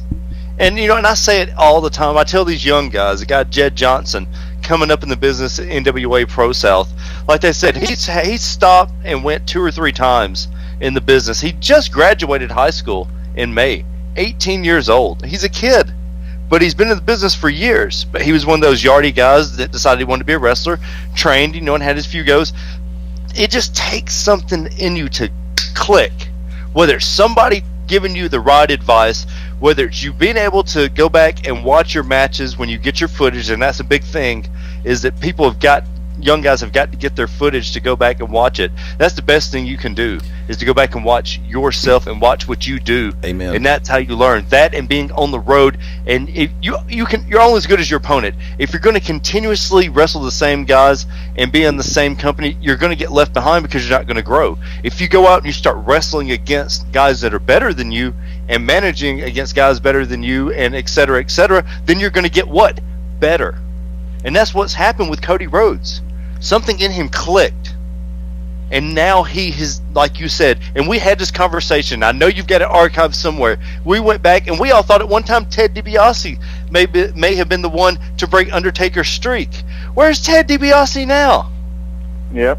Out hurt and doing DiBiase posse stuff. Exactly. And Cody Rhodes is in there helping turn the Big Show into what he is now, back to being a main event. Yeah. That started with Cody Rhodes, and of course he's going to be overlooked because they're going to have John Laurinaitis. No, Cody Rhodes broke him down emotionally. He did what a great heel should do. And Big Show, of course, got over in the end, as it should be. Every booker known to manage to be listening. Eventually the babyfaces have to win. Yeah. And he did. But he helped make the Big Show what the Big Show is now. See or no, Mabo? Oh, definitely. I mean, you can't have the Big Show that is now. You cannot have unless you would have had the Big Show that you had with Cody Rhodes. Eduardo Pegasus. Actually, I'm going to have to concur, and I'm going to have to call it right there because we're 3 minutes before the top of the hour. We could easily go another hour. I know. Well, just tell me, yes or no. Did Cody help Big Show what he is now? Oh, hell yes. Like I said, I completely agree. Yes, Let's run this real quick. No Way Out starts in about 2.5 minutes. U.S. Championship, Santino versus Ricardo, tuxedo match. U.S. Champion, okay, there's no title on the line. Santino versus Ricardo Rodriguez, tuxedo match. Mabo. Santino. Wicked. Ricardo somehow wins it since it's a no title match. I'll go with Ricardo. Divas title. Yeah, I thought it was a title match, though. It doesn't say championship match. See, I've seen where it said champion, so okay. I'm looking at WWE.com right now, and they really don't call it a title match. Okay, then you've got the official one then. Divas Championship, Layla versus Beth Phoenix. Mabo. Layla. Wicked. Layla, unfortunately. Beth, I hope. Intercontinental Championship, Christian versus Cody. Mabo. Christian's going to hold on to it. Wicked. Yep, Christian will hold on to it. This is going to be a great feud. I think Cody gets the belt back for some reason. My gut's telling me that. WWE Championship, Triple Threat, Punk, Bryan, Kane. Mabo. At any point, I would have said Punk, but I've heard things. I'm still going to say Punk, but don't be surprised if he does get screwed out of it somehow, some way. Wicked. I'm thinking AJ helps Daniel Bryan somehow, and Daniel Bryan wins it, but I have to go with Punk. But don't be surprised. Maybe I said, don't be surprised if Bryan pulls this off with the help of AJ. And great psycho chick, by the way. CM Punk may dig crazy chicks, but I think Kane digs psycho chicks. Kane goes over with the belt with help from AJ. World Championship, Sheamus, Dolph Ziggler. Wicked. Wicked. Ziggler, I think, pulls this off somehow. I think Ziggler pulls this off with the help from Ric Flair. I'm just fine. There you go. Mabo. I'm going to go Sheamus, but just because I don't think they've finished up business with him and Del Rio, but I would not be surprised, and I would actually fly up there and kiss Vince McMahon or whoever booked it. I will kiss him on the lips if they do give Dolph the title. I think Dolph deserves it, and he deserves a good title run. I don't think he'll win the title. I think he'll win the match, but not the title. I would like. Okay. Well, see, I didn't know what you were saying. I would like to see Dolph win the title, but I think they're going to keep. I think they're going to keep it on Sheamus for a little while longer. Steel cage match: Big Show, Cena. Mabo. I'm going to go Cena. This one's for the troops. Wicked. Cena. No, Big Show. Big Show somehow pulls this off, I think. I'm going for it. Cena pulls it off somehow or another. Real quick, now, moving on. Even shorter. ROH Best in the World 2012 next Sunday, 4 Central, 5 Eastern from the Hammerstein Ballroom in the Manhattan Center in New York. This is going to be one hell of a show. For those in the New York area, don't forget there will be a special pre-show autograph signing. Maria Kanellis, Fit Finley, Nigel McGuinness, Roderick Strong, all and more will be there. This is why we may not have a show next Sunday, because I may be watching this pay-per-view live. All right, well, if you get it at the house, call me. I'll come over. I'll be in Florida, and this time it's for real. I'm going south. You want to go? Hybrid Fighting Rules match, Adam Cole, Kyle O'Reilly. Grudge tag team match. I'm really curious to see who the Guardians of Truth are going to be. The Guardians of Truth with Truth Martini versus Jay and Mark Briscoe. And I love the way they wrote the story coming out of the main event of ROH from last night, where they had Prince Nana basically screwed Tommaso Ciampa out of the ROH TV title. I thought that was cool as hell the way that they pulled that off. So collusion? Who knows? Truth Martini quit stealing my gimmick. I'm just kidding. Yeah, no kidding. I dare you to bring out the Book of Wicked. Diehard Eddie Edwards versus Homicide should be a hell of a match. Three-way dance. Roderick Strong defending the TV championship against Jay Lethal and the Sicilian psychopath Tommaso Ciampa. Don't be surprised if they put Ciampa over with the belt at the pay-per-view. Fit Finlay and Michael Elgin should be a knockdown drag-out. That match in itself could be worth the price of the pay-per-view. Tell you what, I hate to do it. We're going to the top of the hour. Let's go ahead and do this real quick. Gentlemen, let's take it out real quick. Go in 3, 2, 1, and we'll be back on Beyond Ringside. And this is Kenny Kip Kennedy, master of Kenny's Kempo Karate. Hier spricht Tassilo Jung von Western Extreme Wrestling. This is the Dark Child, Chance Crawford, NWA National Heavyweight Champion. This is the Temptation, Sean Tempers. This is Jacoby Boykins, a.k.a. the Alabama Ambassador, Mr. 256. This is the Bee's Knees, the Cat's Pajamas, and the whole shebang. Johnny Gargano. This is Bill Behrens, and you're watching, you're listening, you're experiencing Beyond Ringside, and you are a better person for it. Trust me.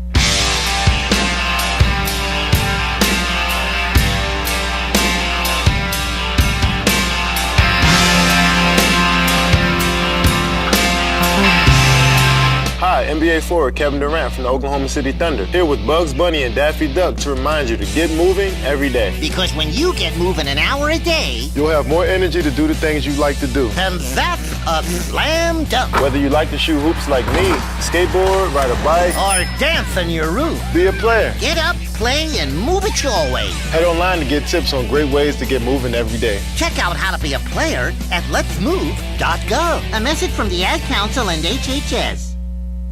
Oh, yes! This is Paul Bearer, and some people call me Percy Pringle III. You're locked in to Beyond Ringside. Let me drive. How do you know when it's time to give up the keys? When your dog grabs your keys from your lap and your lap is on the floor. Yep, it's Jeff Foxworthy for RAD saying, when you party, be sure to designate before you celebrate. If wanna make it home alive, let me drive. A public service announcement brought to you by the U.S. Department of Transportation, RAD, the National Association of Broadcasters, and the Ad Council. Please don't drink and drive. It's not fun. This is the Bee's Knees, the Cat's Pajamas, and the whole shebang. Johnny Gargano, and you're locked in to Beyond Ringside.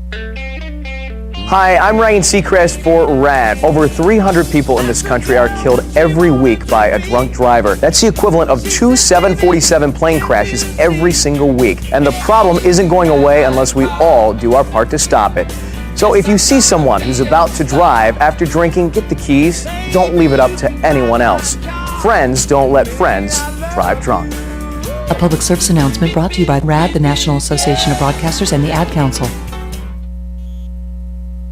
It's me, it's that D to the O to the double G, always sitting next year, near doggy style, the road dog Jesse James, and you're locked in to Beyond Ringside. Get it? Got it? Good. Hi, this is Jamie McMurray here for RAD, the entertainment industry's voice for road safety. Want to make a difference? It's simple. Be responsible. Plan ahead. Designate before you celebrate. Friends don't let friends drive drunk.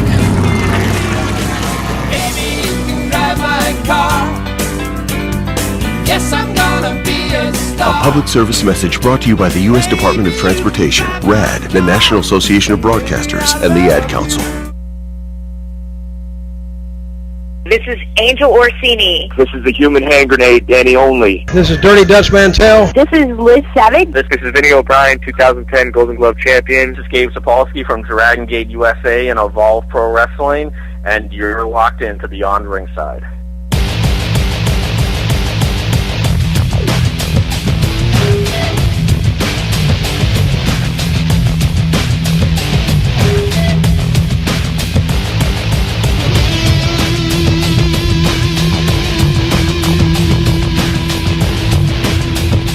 And welcome back in 5 minutes after the top of the hour on a live Sunday night edition. This is Beyond Ringside. Wicked Nemesis, Mark Bowman. To use the phrase, took a powder for a little while. They've got things they've got to take care of on the family side, and they'll be rejoining us a little bit later on in the broadcast. Ladies and gentlemen, we promise, we deliver. Right here on Beyond Ringside. A man who has been in this industry and has been a cornerstone of what they refer to as Southern Wrestling and then some. He is. Action Mike Jackson. Welcome to Beyond Ringside, sir. Eddie, my pleasure. Always a pleasure to do a show with you. Now, we've done many. Probably more than we want to remember. I understand the concept. Actually, during our first original run at Planet Rock 92.5 in the Birmingham area, when we were doing a little 6,000 watt radio station here in Birmingham and syndicated from that point also, Mike and I sat down for a really long interview at one point. I think we did, what was it, actually a shoot 90-minute interview? I would imagine so. Back in the old days, things were a lot longer than they are nowadays. Matches, everything. Exactly. Territories, all that stuff.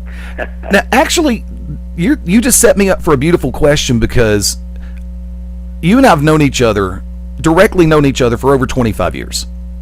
Yes, sir. And you've worked everything from Southeastern to Continental. You worked with the Crockett NWA era. You've worked all around the United States and then some.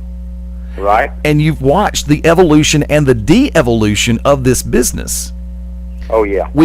You make the reference to the matches having been longer in those days as opposed to now. And why do you honestly feel that, before we get started on you directly, why do you think that is the case, where the matches have become so much noticeably shorter for a lot of people? Eddie, every interview I've done from as many as I've done, that probably is the most asked question about how's it changed, and that's probably the major change. Back when I've got the old, I'm a scrapbook fanatic. I don't know if you've ever seen all my scrapbooks, but I think I've saved the very first thing I ever done. You mentioned the Millicans. That's where I started. I've got things back from like Carbon Hill and Jasper and Cordova, and back when Mr. Millican used to run, I've kept everything. And, back in the old days, you can look at my thing back even when I started my first full-time job with Nick Goulas in 1974 at Christmas night. That was my first full-time job at a Boutwell Auditorium, and the newspaper clippings, you would get those in the paper, would come out on Thursday to tell you who was wrestling on Monday. Right. And there were 3 matches, and 2 of them would be a 2 out of 3 fall match. That was the whole card. Now there's, even independent shows have to have 6 and 8 and 10 matches before they think anybody will, it draws. But back in the old days, 3 matches, 2 out of 3s. And the place was packed every Monday night. And you remember Boutwell, you didn't get in on time. You didn't get there early, you didn't get in. They turned away people. Yeah. Matter of fact, I'm a longtime friend of both of ours. A lot of people just simply knew him as Skyro. Yeah. He used to scout tickets. Yeah. He was a master. He would come in and buy I don't know how many tickets and go out on the street and sell them, which was fine. I mean, that was good. He gave everybody front row seats. I do remember Skyro very well. Yeah, because, they were... with his daughter. Went to Phillips High School with his daughter. It really was a case of the longer he got, the more he got to know you, the better deal he would cut, because he would have first, second, and third row seats. You had to catch him at a good time, though. You really did. Yeah, he was a businessman. Yeah, I remember that. He'd stand on the street right out in front of the city, auditorium, right at Boutwell, and sell those tickets. Yes, he was good at it. Because the first time I bought a ticket from him, he charged me $3 over face value, but as time went on and he got to know the fact that I was a regular there, it went down to $1 over. So yeah, as long as he made $1 for a Coca-Cola, he was in good shape. You got that right. Now, yep. When did you originally start training in the industry? Eddie, believe this or not, and a lot of people probably think I'm just making this up, I was never trained. I trained myself. When I started, David Holland, Bob Holland's son, was the ring announcer, not the ring announcer, but the timekeeper at the old Channel 42 when they first started, wrestling here in Birmingham. Yeah. And he was a good friend of mine. We ran around together from high school and different things. He went to, I think he went to Inslee, and I went to Phillips. And I got to going up there, and when he moved away to go to Tennessee to college, I took over his job. I'd park the cars up on old Channel 42, and I'd keep the time, and I'd ring the bell. That was my first job, working in the business, and I'd set the ring up. That really ring work was my first job. And I'd get that ring set up, and I'd just go in the ring, and I'd watch guys, and I'd say, well, I think I can do that. And I would practice this, but I never had any formal training. Never went to a school, never had anybody say, hey, this is a headlock. I just picked it up on my own. And I'm not bragging about that, but, some guys have the ability to do that. Some guys don't. Some guys have been trained years and years and still can't do stuff, But I just picked up on it quickly because the main thing, I loved it. I mean, I was just absolutely enthralled by it. I loved it, and I knew that's what I was going to do. So, I studied it. I was a studier of it, Now, one of the things that a lot of people are going to remember, now I'm 46 and a lot of people in my age bracket remember the appearances that you would make on NWA programming, the Crockett promotion out of, well, you could say out of Atlanta, even though they're technically the Carolinas, for World Championship Wrestling. And I'm going to bring up one of your favorite and least favorite subjects at the same time, because one of the ways where a lot of people think that you cracked and shattered the glass ceiling in your part was the match in particular on a Saturday afternoon where you and Ric Flair worked. What was that, about a 30-minute match? It was back in those days. Again, we go back to that long match thing again. I see we keep going back to that. It works back to that. But see, in those days, it wasn't necessarily about having so many commercials and having so many sponsors. It was about wrestling. And, I guess I could use that with a W-R-N-R wrestling, but, the Southern I like to spell it R-A-S-S-L-I-N. There you go. But, that's my Southern thing. But, the idea of the thing was if you could wrestle, if you could, maybe you want to call it entertainment, whatever you want to call it, but if you could do it, there was no time limit on these things. I mean, I know for a fact that there might be a 10-minute time limit for a TV match, and if it was going good, the promoter, Nick Goulis was the promoter who I first started working for, and then Crockett's and different people. But if that match was going good, they just dropped the time limit and let you keep going. As long as those people were happy and they were excited and you were doing a good job, hey, you might go. I've wrestled 90-minute matches before. I really have a lot of 45-minute time limit draws. But again, we go back to that. You got to have people think now they got to have 15 matches on the card or people won't come, and that's not true. People want to see good matches, I think. See, and that's one thing that we've always preached on this show, all the way back to the original run in the 90s, is the fact that, you may have 5 matches on a card, but if those 5 matches are going to take your breath away, if you've got skilled workers, talented workers, people who know their way around the ring, and you put people up against credible and believable storylines, so to speak. And, we're not shattering we're not pulling back a curtain. A lot of people know and a lot of people don't. By the same token, I still write letters to Santa. That's actually, that's a shoot. And when people stay on good terms with him too. There you go. When people leave at the end of the night, and something that I've always preached, even in my first year in the industry, I know that people come in and they're spending their hard-earned money to watch us do what we do. Whether I'm starting out, you were there when I really first started breaking in as a manager. And I was telling you off air that I was going to bring this up. We were working for a company at the time in Birmingham, in the western section of town, and that was where they got their start. The Milliken family, Bob Milliken, his sons Don and Dave. It was all pro wrestling. We had a television product on Birmingham, through Birmingham Cable. And there was one night where I was managing the Blue Infernos.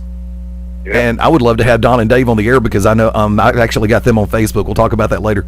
Where you were involved in a storyline with them, and the program, in and of itself evolved to where you would bring in different people. And one of the high points of that program was where you brought in the Universal Heartthrob Austin Idol for a tag team match against the Blue Infernos. Yes. I believe there was like 145 people in that theater on that night when Idol got there. And I think legitimately all 5 of us were clicking. Right. Because of the fact, go ahead. I have to think, I started this business, my first match, now I started doing it way before, but now my first match, I met Bobby Wayne, who was the older brother of Don and David, went to Phillips High School with me.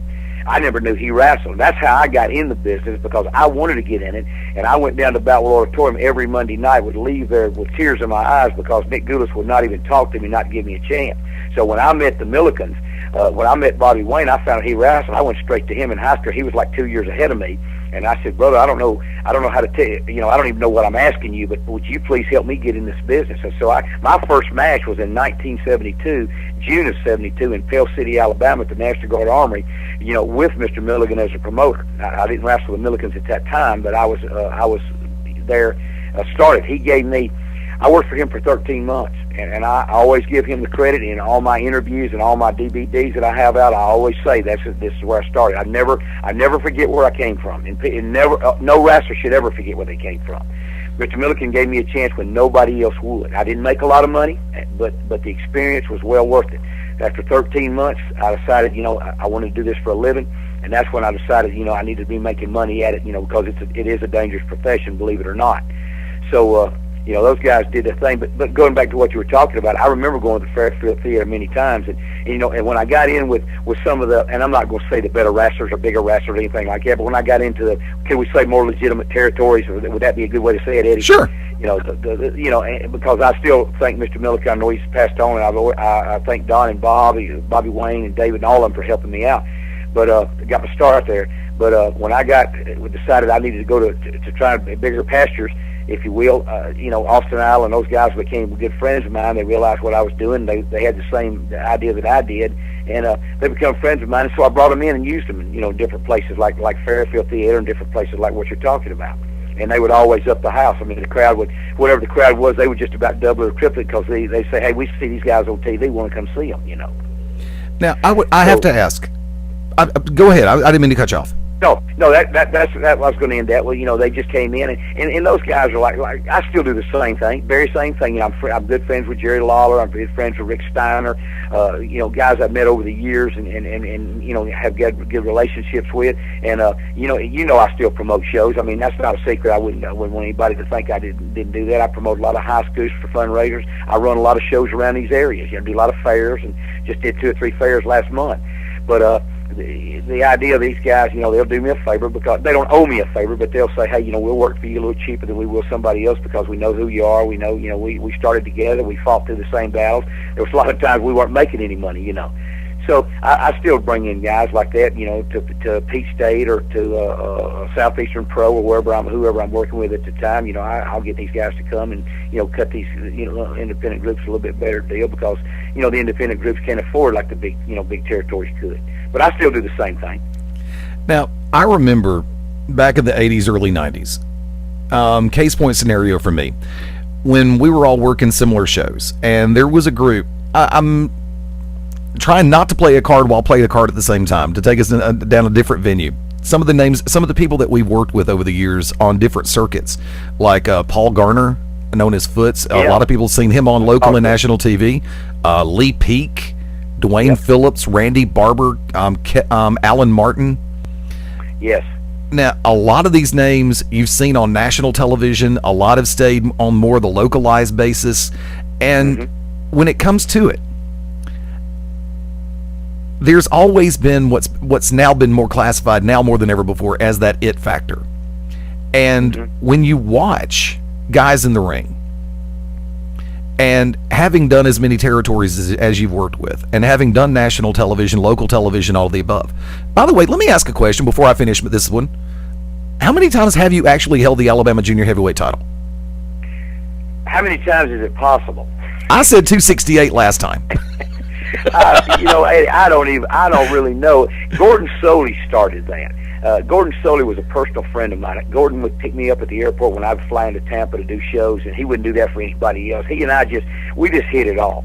And I'll tell you a funny story if you got time. Do we have time for a funny story? Go for it. I met Gordon Soley probably when I first started working for Crockett, NWA. That was world class. Of course, we didn't know that at that time, but that's what it was. We thought it was just NWA wrestling, but the suits had a different idea.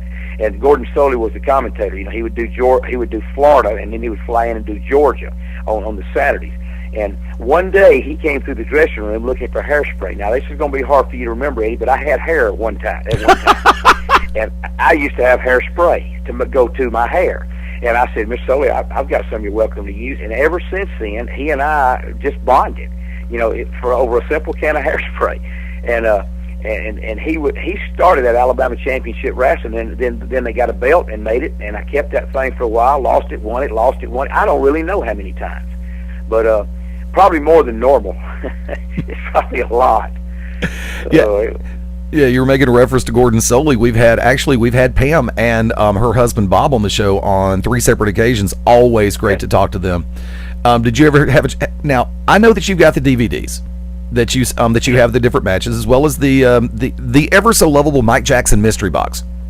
Oh, you got to have a mystery box. Of course. That's my claim to fame, I guess. I got to have the box.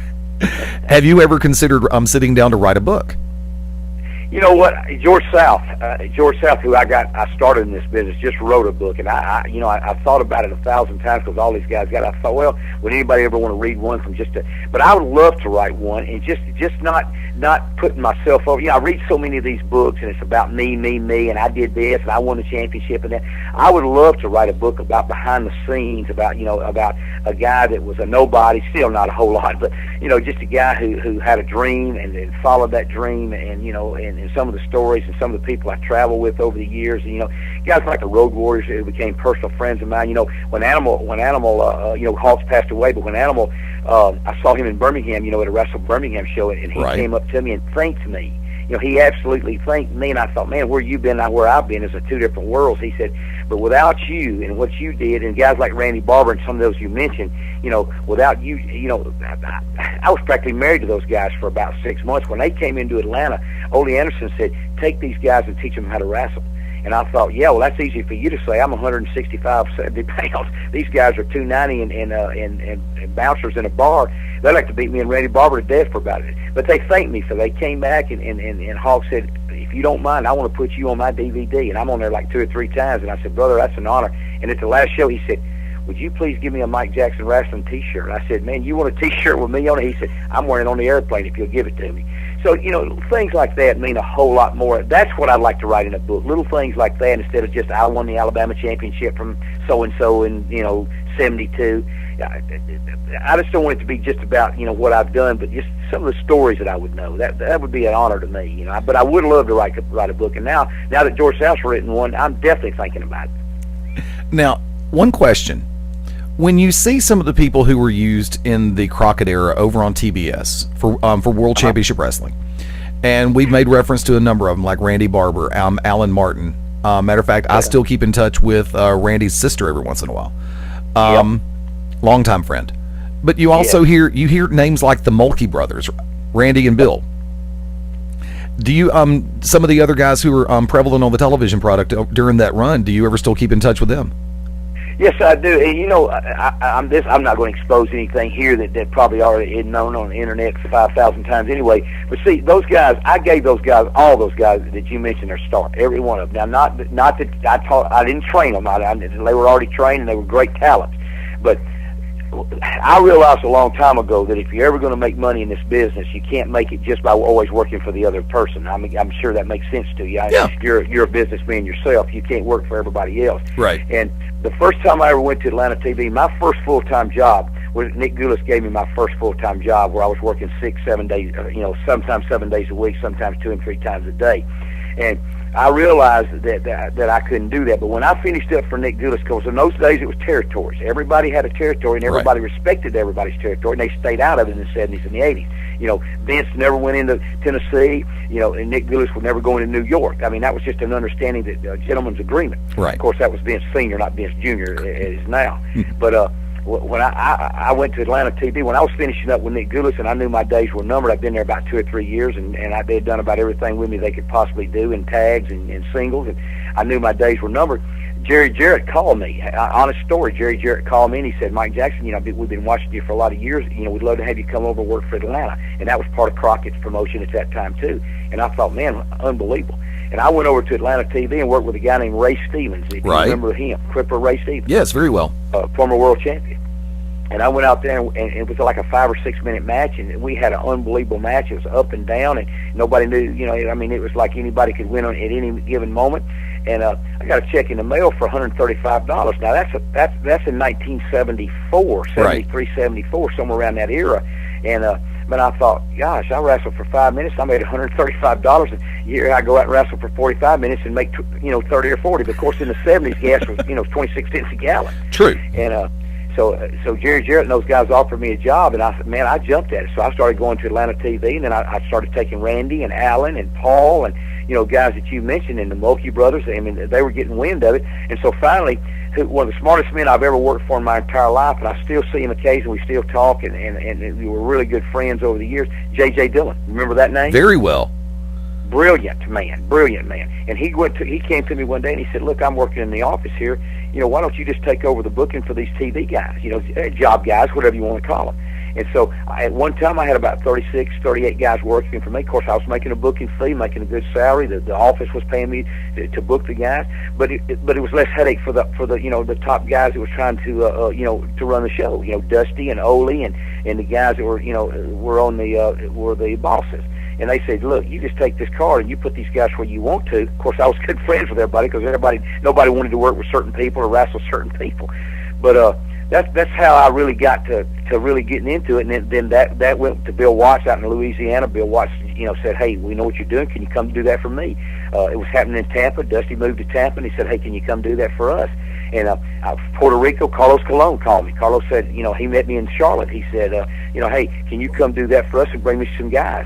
So we'd get on an airplane and go to Puerto Rico, and of course it was Continental and Southeastern, and shoot, we had the world by the tail. And then the contracts came up, and when the contracts came, that kind of did away with all those guys that we had.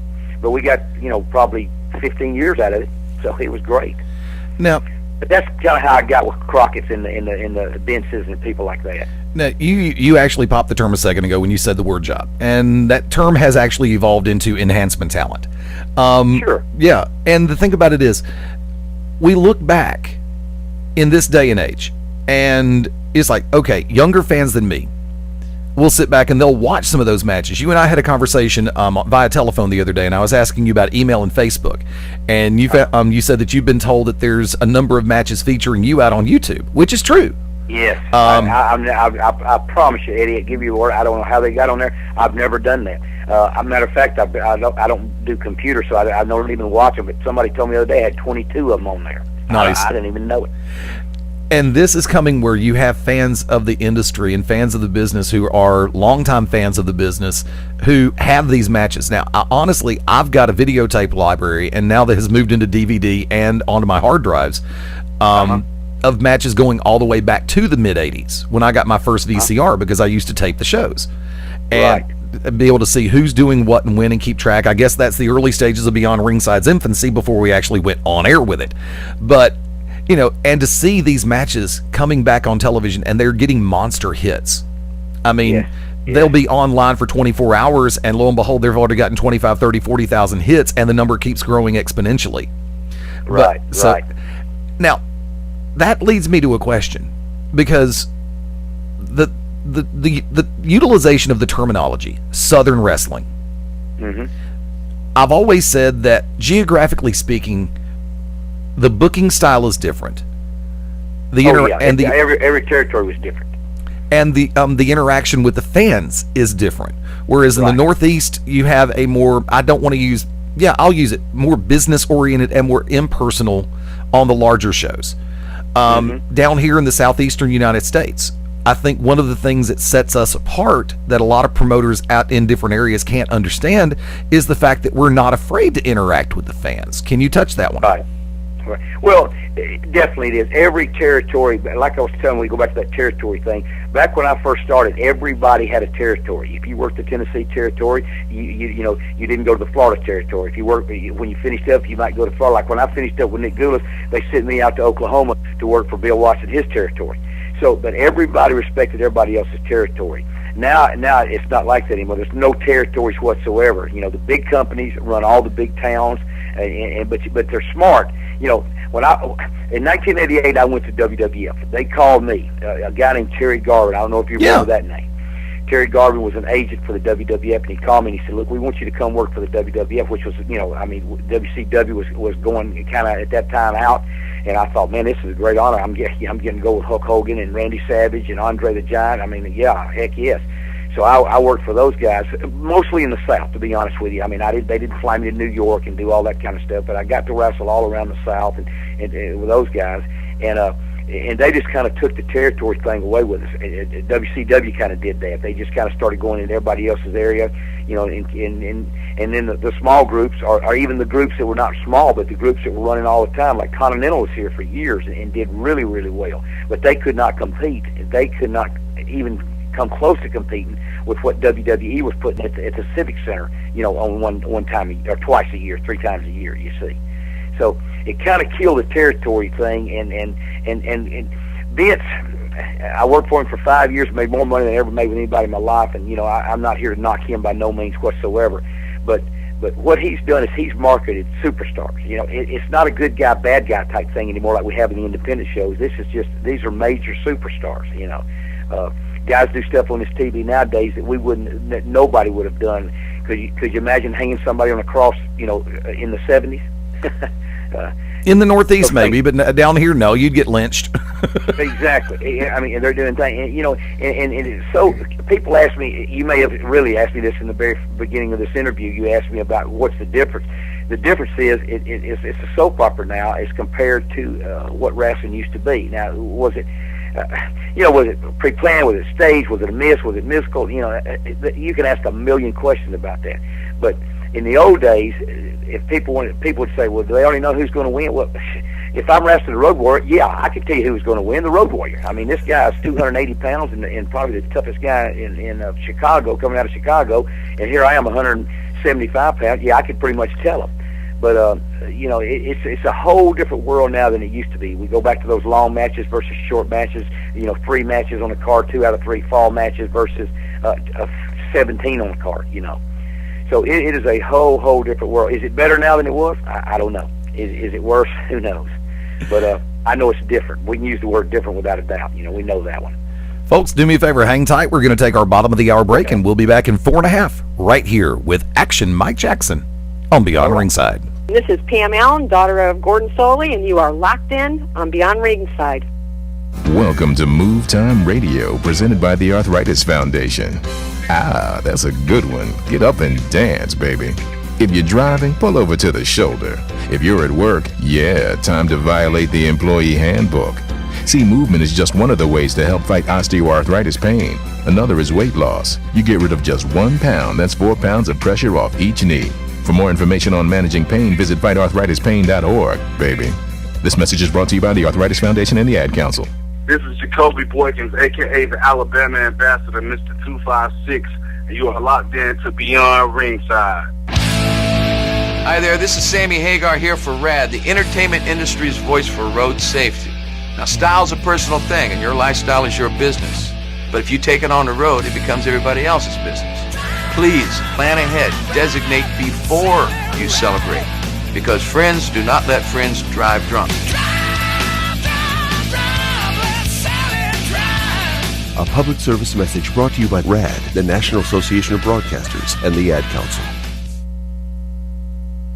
Aloha, this is Tracy Taylor, all the way from Honolulu, Hawaii, the island girl, and you're locked into Beyond Ringside.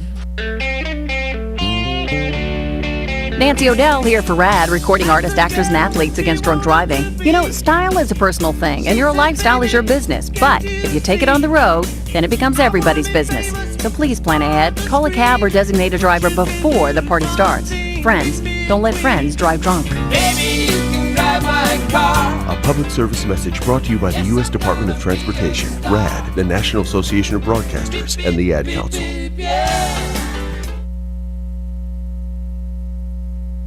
If your walls could talk, what would they say? I have sent children into fits of rage. I am responsible for a child's speech impediment. I am the reason a child can't read.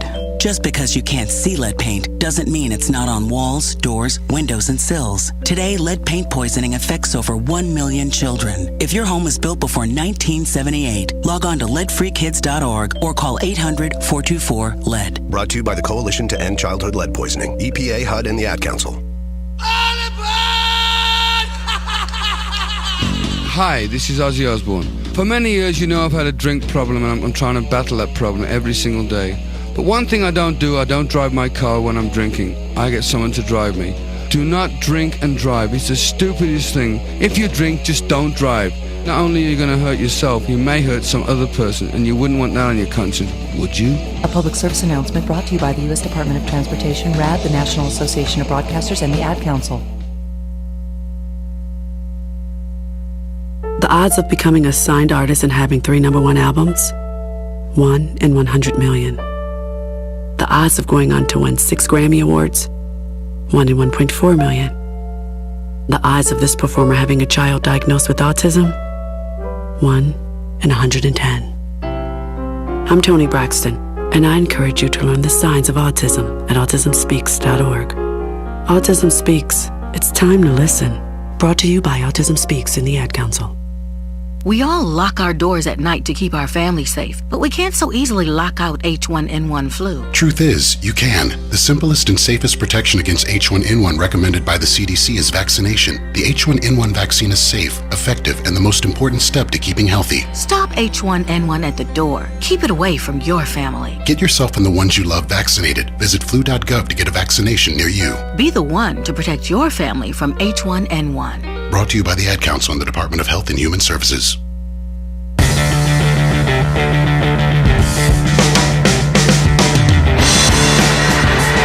On a beautiful summer Sunday night, welcome back into Beyond Ringside, live from the vault of the Full Range Entertainment Studios, Fast Eddie Lane behind the control panel.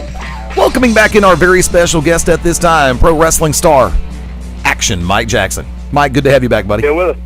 I'm still here and excited about being here. Want to take a moment to thank everybody who are listening live this evening via .com as well as through the Ustream feed. I want to remind everybody, of course, we are live every Sunday night, 5:30 p.m. Central, Daylight or Standard Time. That still get confusing to me after all these years. We make the reference to different eras and different styles all the way across the board in pro wrestling because the evolution of this industry.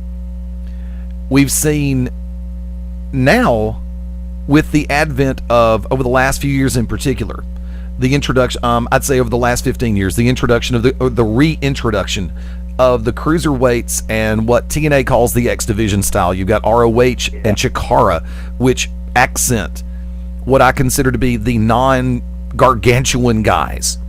Right. You've got workers in this industry that are coming in anywhere between 5'8", 6'6'2", whereas, you know, for the longest time, Vince McMahon wouldn't take a look at you half the time if you were under 6'3". Yeah, and right. You've got the reintroduction of guys who are more, I want to say, believable. Yeah. To people across America and around the world.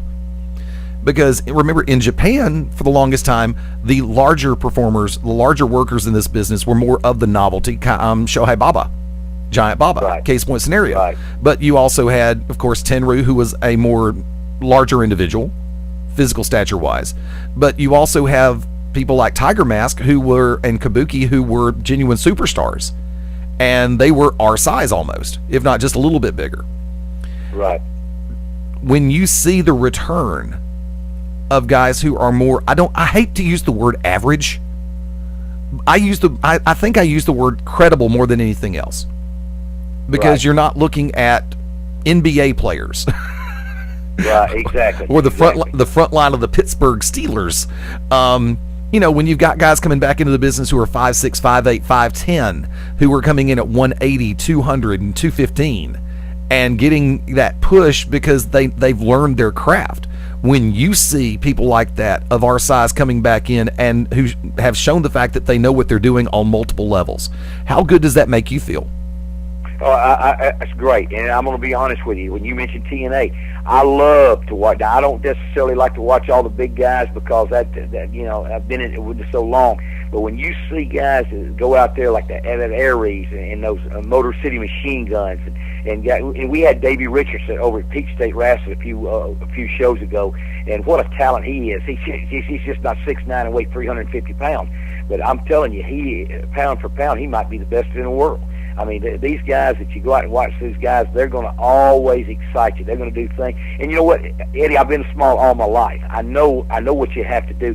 You got to go out there with a different mindset. Like last night at Peak State, we had Bill the Butcher versus a guy named Navy Blue. They were both like 6'4", 6'5", weighed about 280, 290 pounds. They didn't do anything like Antonio Garza did. But when you're a small guy, you have to go out with an entirely different mindset. You have to know that you're not going to be able to slam guys. You're not going to be able to suplex guys. You're not going to be able to do all this strongman stuff and all this sort of thing that the bigger guys can do. So you got to come up with a different game plan. And your game plan, and you know, you see me wrestle all my life. You know, I may dive through the ropes and I may walk on the top rope, and you know, occasionally I walk on the top of the cage if I can get those lights out of my way. You did. but the bottom line of the thing is, you know I can't do what Bill the Butcher does. He's you know, 6'5", 6'6", at 280 pounds.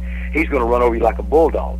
You know, or like a bulldozer, I should say. But I know I've got to be quick. I've got to do this, and that's how I made it on TV. When I did some of the things I did, and I've always thought I was a little ahead of the game, a little ahead of my times. Hector Guerrero was a perfect example. You know, Hector and I were doing things in the 70s and 80s that these guys are doing now, and think they're getting all the credit for them. We were doing them back in those days. People just didn't see it as much. They didn't realize it. Right. But the junior heavyweights in the X division, guys like that, I mean, they're exciting. Now, will they draw you? Here's the question you got to ask yourself. If you put all of them on the card, would they draw a full house like the big guys like the Sting and maybe the, Bubba Ray and all those kind of guys? No, they won't. But that's the bottom line. But Ron Fuller, who I worked for many years, was one of the smartest men I've ever worked for.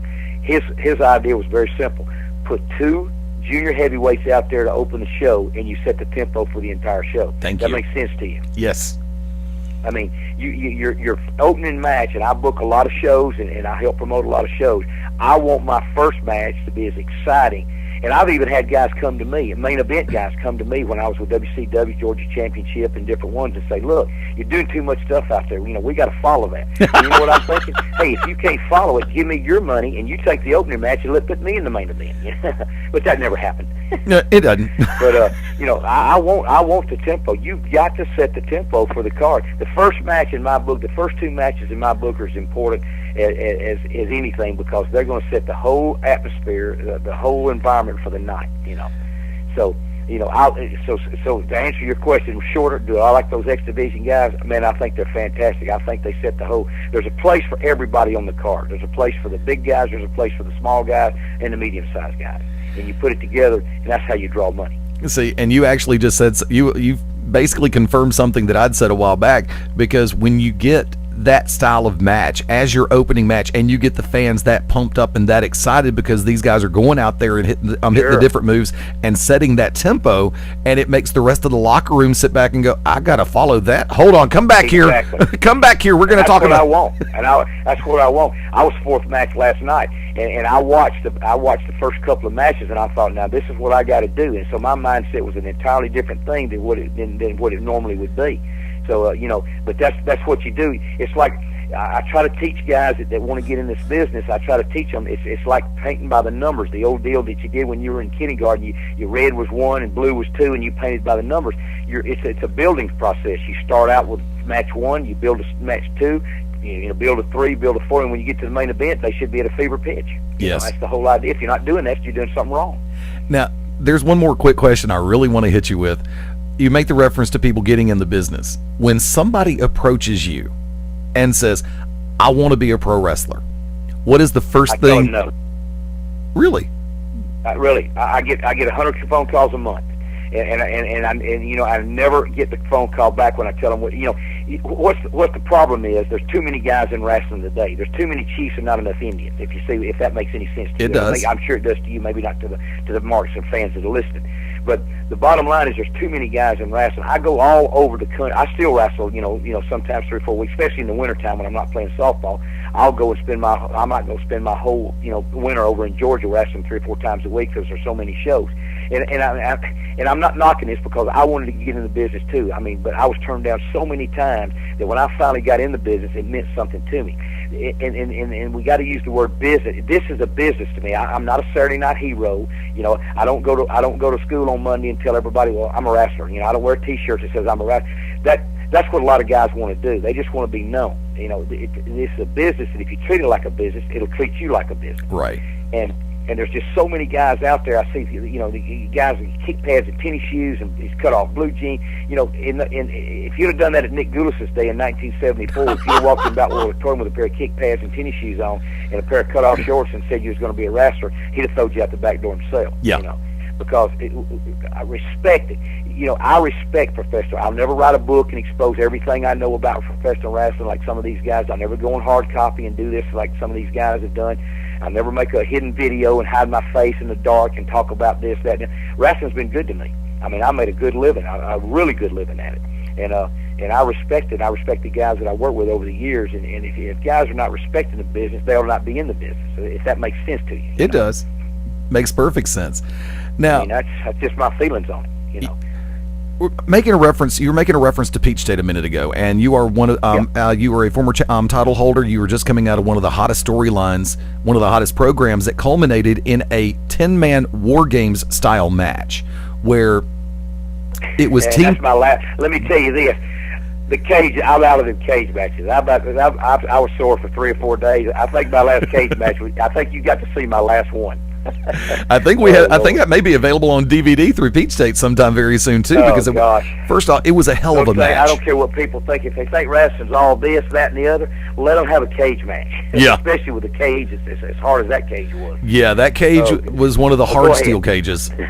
It did not go anywhere. I tested that cage. I don't know if you saw, but I started to run the ropes, and then I hit that center beam. It's like, we're going to go ahead and change position for a second here. Exactly. The first time I was in that, I was on the first one that Peach State did, and I'm going to tell you what, I hit that ropes like I was going to come off like in a normal match, and it catches you just about the small of the back.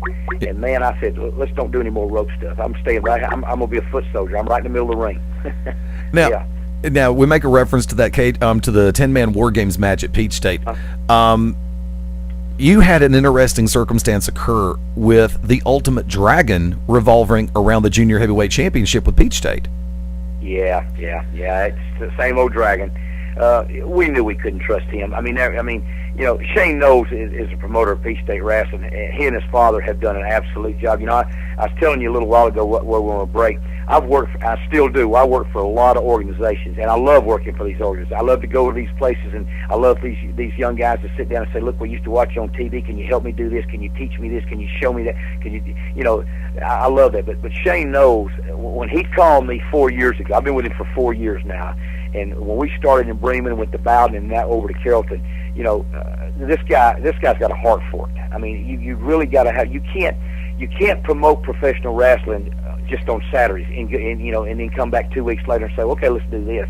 You got to live and breathe and sleep and eat it. That's just bottom line. I mean, I honestly, my wife will tell you, I've got a pad and a pen right beside my bed. I wake up at night thinking of things, and I write stuff down. Can I do this with a guy? Can I do that?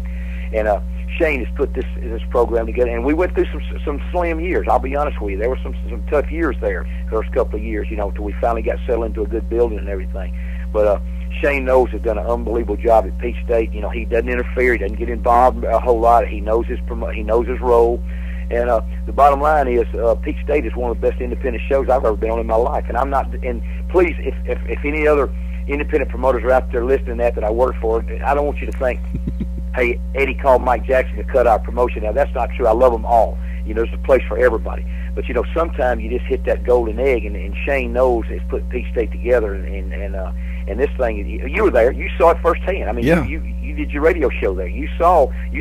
I mean, how many independent shows that will run could say they had 419 people? Exactly. You saw them. So I'm not telling you a lie. You saw them firsthand. You saw how many people were in there. Yeah.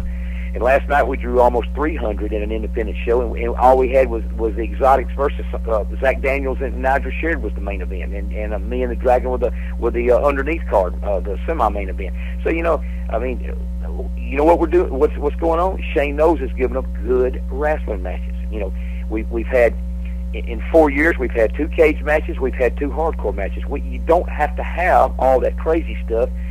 To people just want to see and enjoy good wrestling matches, and that's what I try to tell promoters everywhere I go. You don't have to line the thing with barbed wire. You don't have to put light bulbs in the ring. I mean, it's just some of that stuff gets just a little out of hand. In the set now you've been in 25 years, right? It started training in '84, first match '85. All right, so you've been in this thing about 25 years. 25 years ago, how many matches did you see with garbage cans and light bulbs? None. Zero. I mean, but see, we've got to the point. People have gotten to the point they think, well, if we don't do this, people won't come. Yes, they will. If you just have good wrestling matches and let these people walk out and say, man, I can't wait. My job is a promoter or a booker or anything I do. My job is to say, is when they come back in there, as soon as they walk out that door, I can't wait for 2 weeks. I got to get back and see this. What's going to happen? That makes sense. I mean, I know it makes sense to you. I hope it makes sense to a lot of people listening out there. It really does. And that's one thing that I'll sit back and say 7 days a week. Even though you've got people in the business who listen to this show, you've got pure fans of the industry and the business of pro wrestling who listen to this show. And one thing that I genuinely find out is, it's not necessarily that they're trying to be as smart as somebody in the business, but they understand it now. And the grasp that they're able to get, they're able to wrap their head around it to a great degree. Whereas, even though the curtain's been pulled back immeasurably, but they still respect the business enough to sit back and go, yeah, I'm with you. Well, a point here, going back to Shane Knows, I guess it sounds like I'm pumping Shane Knows up, but I'm not really trying to just do that. But Shane Knows, when we first got together, when he called me 4 years ago, every promoter has to know you're not Vince McMahon. You forget the smoke, forget the fireworks, forget Vince McMahon probably spends more on pyrotechnics to open the show than most independents do in a whole month. True. Because he's got it and he does that, but that's not us. We don't need fireworks. We don't need that. We just need. I talked to a guy. A perfect story. I talked to a guy the other day and said, he wanted me to come work for him. I said, I'd be glad to. Especially if he'd pay me, I would. But he said, everything would be good. He said, I'm building a ramp right now, so everybody come down. Has a ramp in all your years of wrestling? Has a ramp ever drawn $1? Has anybody ever said, I'm going to wrestling because I got a ramp?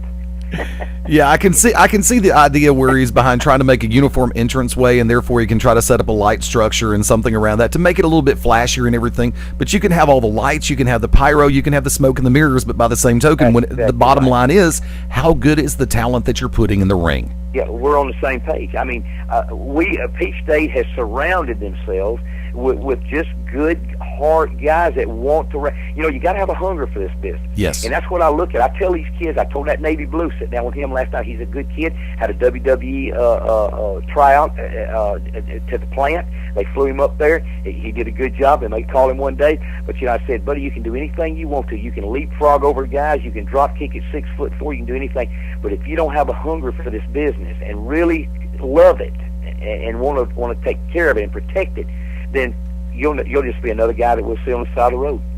Yeah. And there's been so many of those over the years. Now, how many different promotions are you working with right now?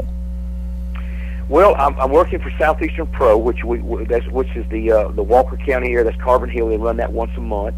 I work for Peach State Wrestling, which is about 2 times a month, over in Carrollton, Georgia. I work for that's probably the 2 main. But now I do go do other shows for other people. I just did a couple shows in Columbus, Mississippi, over for the Mississippi group.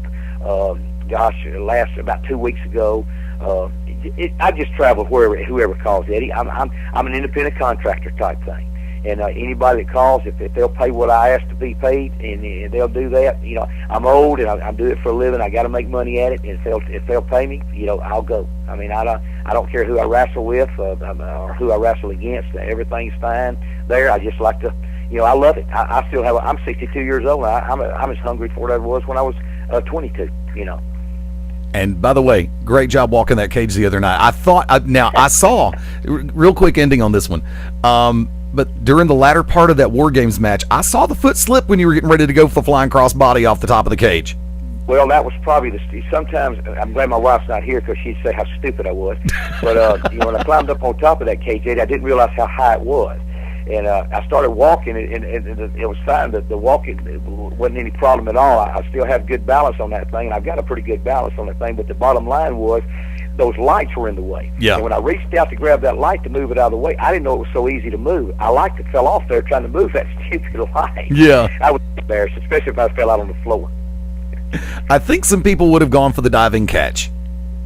I have a feeling they would have. I hope they would have, because that concrete is pretty strong, and it don't give. Oh, maybe just a wee bit.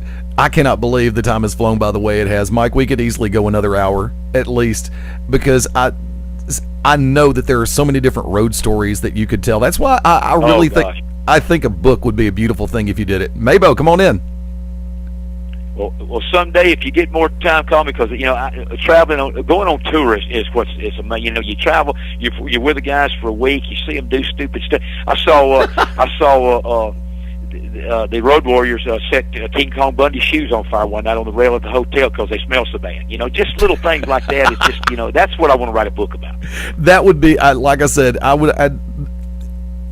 to find out your top, to give you time to go back over and find probably your top 10 road stories from different areas and different people with whom you worked, or possibly even like the top 10 people that you've worked with and against, whether it be in singles or tag, and why. Oh yeah, love to talk about that, because and they're not always the Ric Flairs. Probably the best. I probably had 15,000 matches in my day. And people ask me often, what's your favorite match? What's the best match you ever had in your life? And most of them go to Ric Flair. Say, well, saw you with Ric Flair. No, it was with Alan Martin. The Rock and Roll RPM when he came out of Texas as a Rock and Roll RPM, and I've got that on DVD, and it's the best match I've ever had in my life. It's about 40 minutes of absolute nonstop. Alan Martin, pound for pound, and I know you got to go, but Alan Martin, pound for pound, might be the best wrestler I've ever been in the ring with in my life. You know, and that's not just, and he doesn't wrestle anymore. He's in a bad car wreck, and he's not able to do too much anymore. But I'm going to tell you, this guy was unbelievable. He really was. Matter of fact, I still see him and talk to him from time to time. Yeah, me too. Still always tremendous. Mike, thank you for taking the time to come on. It's been a blast as always, and brother. And be working on that list, because I want to bring you back in somewhere down the road, and I want to go down that top 10 list of the road stories. Hey, you call me anytime. I'll be more than happy to do it. And just anybody out there listening, if you're still an Action Mike Jackson fan, thank you, because I don't know if there's a whole lot of them out there anymore, but I sure appreciate the ones I got.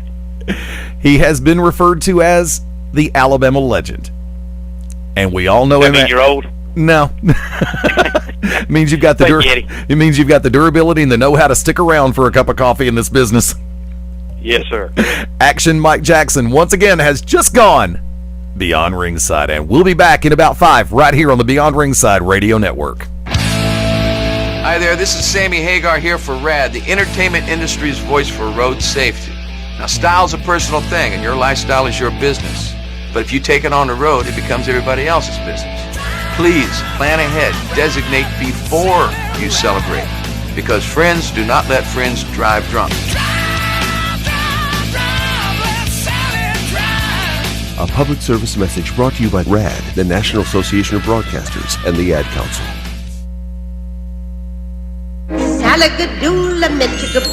You must be your fairy godmother. Yes. It doesn't take a fairy godmother to tell you that the right fit means everything. Good heavens, child. You can't go in that. Children under 4'9" need to be in a booster seat because they aren't ready for adult safety belts alone. Remember that 4'9" is the magic number, and get your little pumpkin there safely in a booster seat. Oh, thank you. For more information, visit boosterseat.gov. This has been a message from the U.S. Department of Transportation and the Ad Council. Most days go by without a whole lot of surprises. But what if a disaster strikes without warning? What if life, as you know it, has completely turned on its head? Would you be prepared? Before a disaster turns your family's world upside down, be ready. Get a kit. Make a plan. Be informed. Learn how at www.ready.gov. Brought to you by the Federal Emergency Management Agency and the Ad Council. I'm in love with this girl. In love with. Hi, I'm Gavin DeGraw for RAD, recording artists, actors, and athletes against drunk driving. In less time than it takes to play your favorite tune, someone will be killed or injured in an alcohol-related crash. If you party, plan ahead. Designate before you celebrate. Sad stories make great songs, but happy endings make better lives. Friends don't let friends drive drunk. A public service message brought to you by the U.S. Department of Transportation, RAD, the National Association of Broadcasters, and the Ad Council. As a mother, I'm making it a point to get the H1N1 flu vaccine for my children. You see, children are especially vulnerable to serious complications from the H1N1 flu, which could lead to hospitalization and even death. That's why I'm urging parents to get their children vaccinated. Vaccination is safe and is the most effective way to prevent the flu. Get the facts at flu.gov. Together, we can all fight the flu. A public service announcement brought to you by the U.S. Department of Health and Human Services and the Ad Council. Charlie! Hey, did you see that play last night? Unbelievable. Yeah, and they still lost. Sure. You know, when I was playing, what we tried to... You played in the street. I played in the service. Anyway, what I'm trying to say is the kid, he should have... Yeah, Hey, you okay? I don't... Someone call 911! 2 out of 3 people with diabetes die of a heart attack or stroke, but you can lower the risk. Ask your healthcare provider how. For more info, go to diabetesactnow.org. Brought to you by the American Diabetes Association and the Ad Council. Energy efficiency interviews are brought to you by the U.S. Department of Energy and the Ad Council. Matthew, you know energy-saving light bulbs last 6 times longer than that old bulb in your lamp. Yeah, well, I don't even live here. Matthew, dinner's ready. I never met that woman. It's your favorite, Matt. Lasagna. Don't you people knock? Just give me the energy saver. Millions of kids are using their energy wisely. What's your excuse? Learn more at loseyourexcuse.gov. And this is Kenny Kip Kennedy, master of Kenny's Kempo Karate. Hier spricht Tassilo Jung von Westside Extreme Wrestling. This is the Dark Child Chance Crawford, NWA National Heavyweight Champion. This is the Temptation, Sean Tempers. This is Jacoby Boykins, a.k.a. the Alabama Ambassador, Mr. 256. This is the Bee's Knees, the Casper Pajamas, and the whole shebang. Johnny Gargano. This is Bill Behrens, and you're watching, you're listening, you're experiencing Beyond Ringside. And you are a better person for it. Trust me.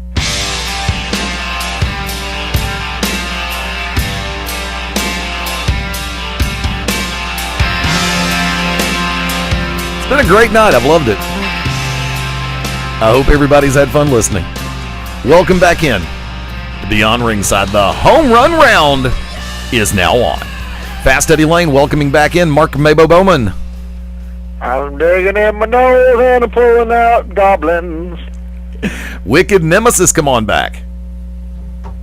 You know, the pay-per-view has actually been better than expected all the way up until this four-way cluster that's going on. Well, I mean, we all know that D what is it? No days he's getting any better. Darren Young and what's the other one? Titus O'Whitey. Yeah, Tidy Whiteys. Yeah, yeah. They're gonna go over, but they're like just craptacular. I want to say a very special thank you to longtime friend and co-worker in this business, Action Mike Jackson, for coming on. A lot of people, you can say that he's in the eye of a hurricane a lot of the times, and you can also say that he is very well respected. You know, people are very polarized when it comes to certain individuals in this business. I've known Mike a long time.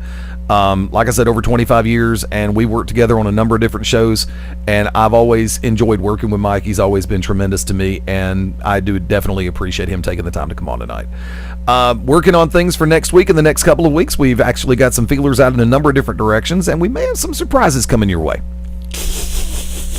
We're actually going to be branching back into the world of mixed martial arts a little bit more frequently here on BR, as well as, of course, sticking to the roots in pro wrestling. The original is still the best. That's the easy way for me to say it. We've been in communication with pro wrestling star J-Rod. A lot of the fans in the southeastern U.S. are definitely going to know who he is. We're going to have him on in the very near future here on Beyond Ringside. The Wrestling Machine, Corey Hollis, was originally scheduled to join us last week. He had something come up at the last minute, and of course, we're definitely going to have Corey back on. Always great to talk to him. And like I said, the network is in play, and we've got some very interesting names that are going to be joining us in the next few weeks here on BR. So you just never know.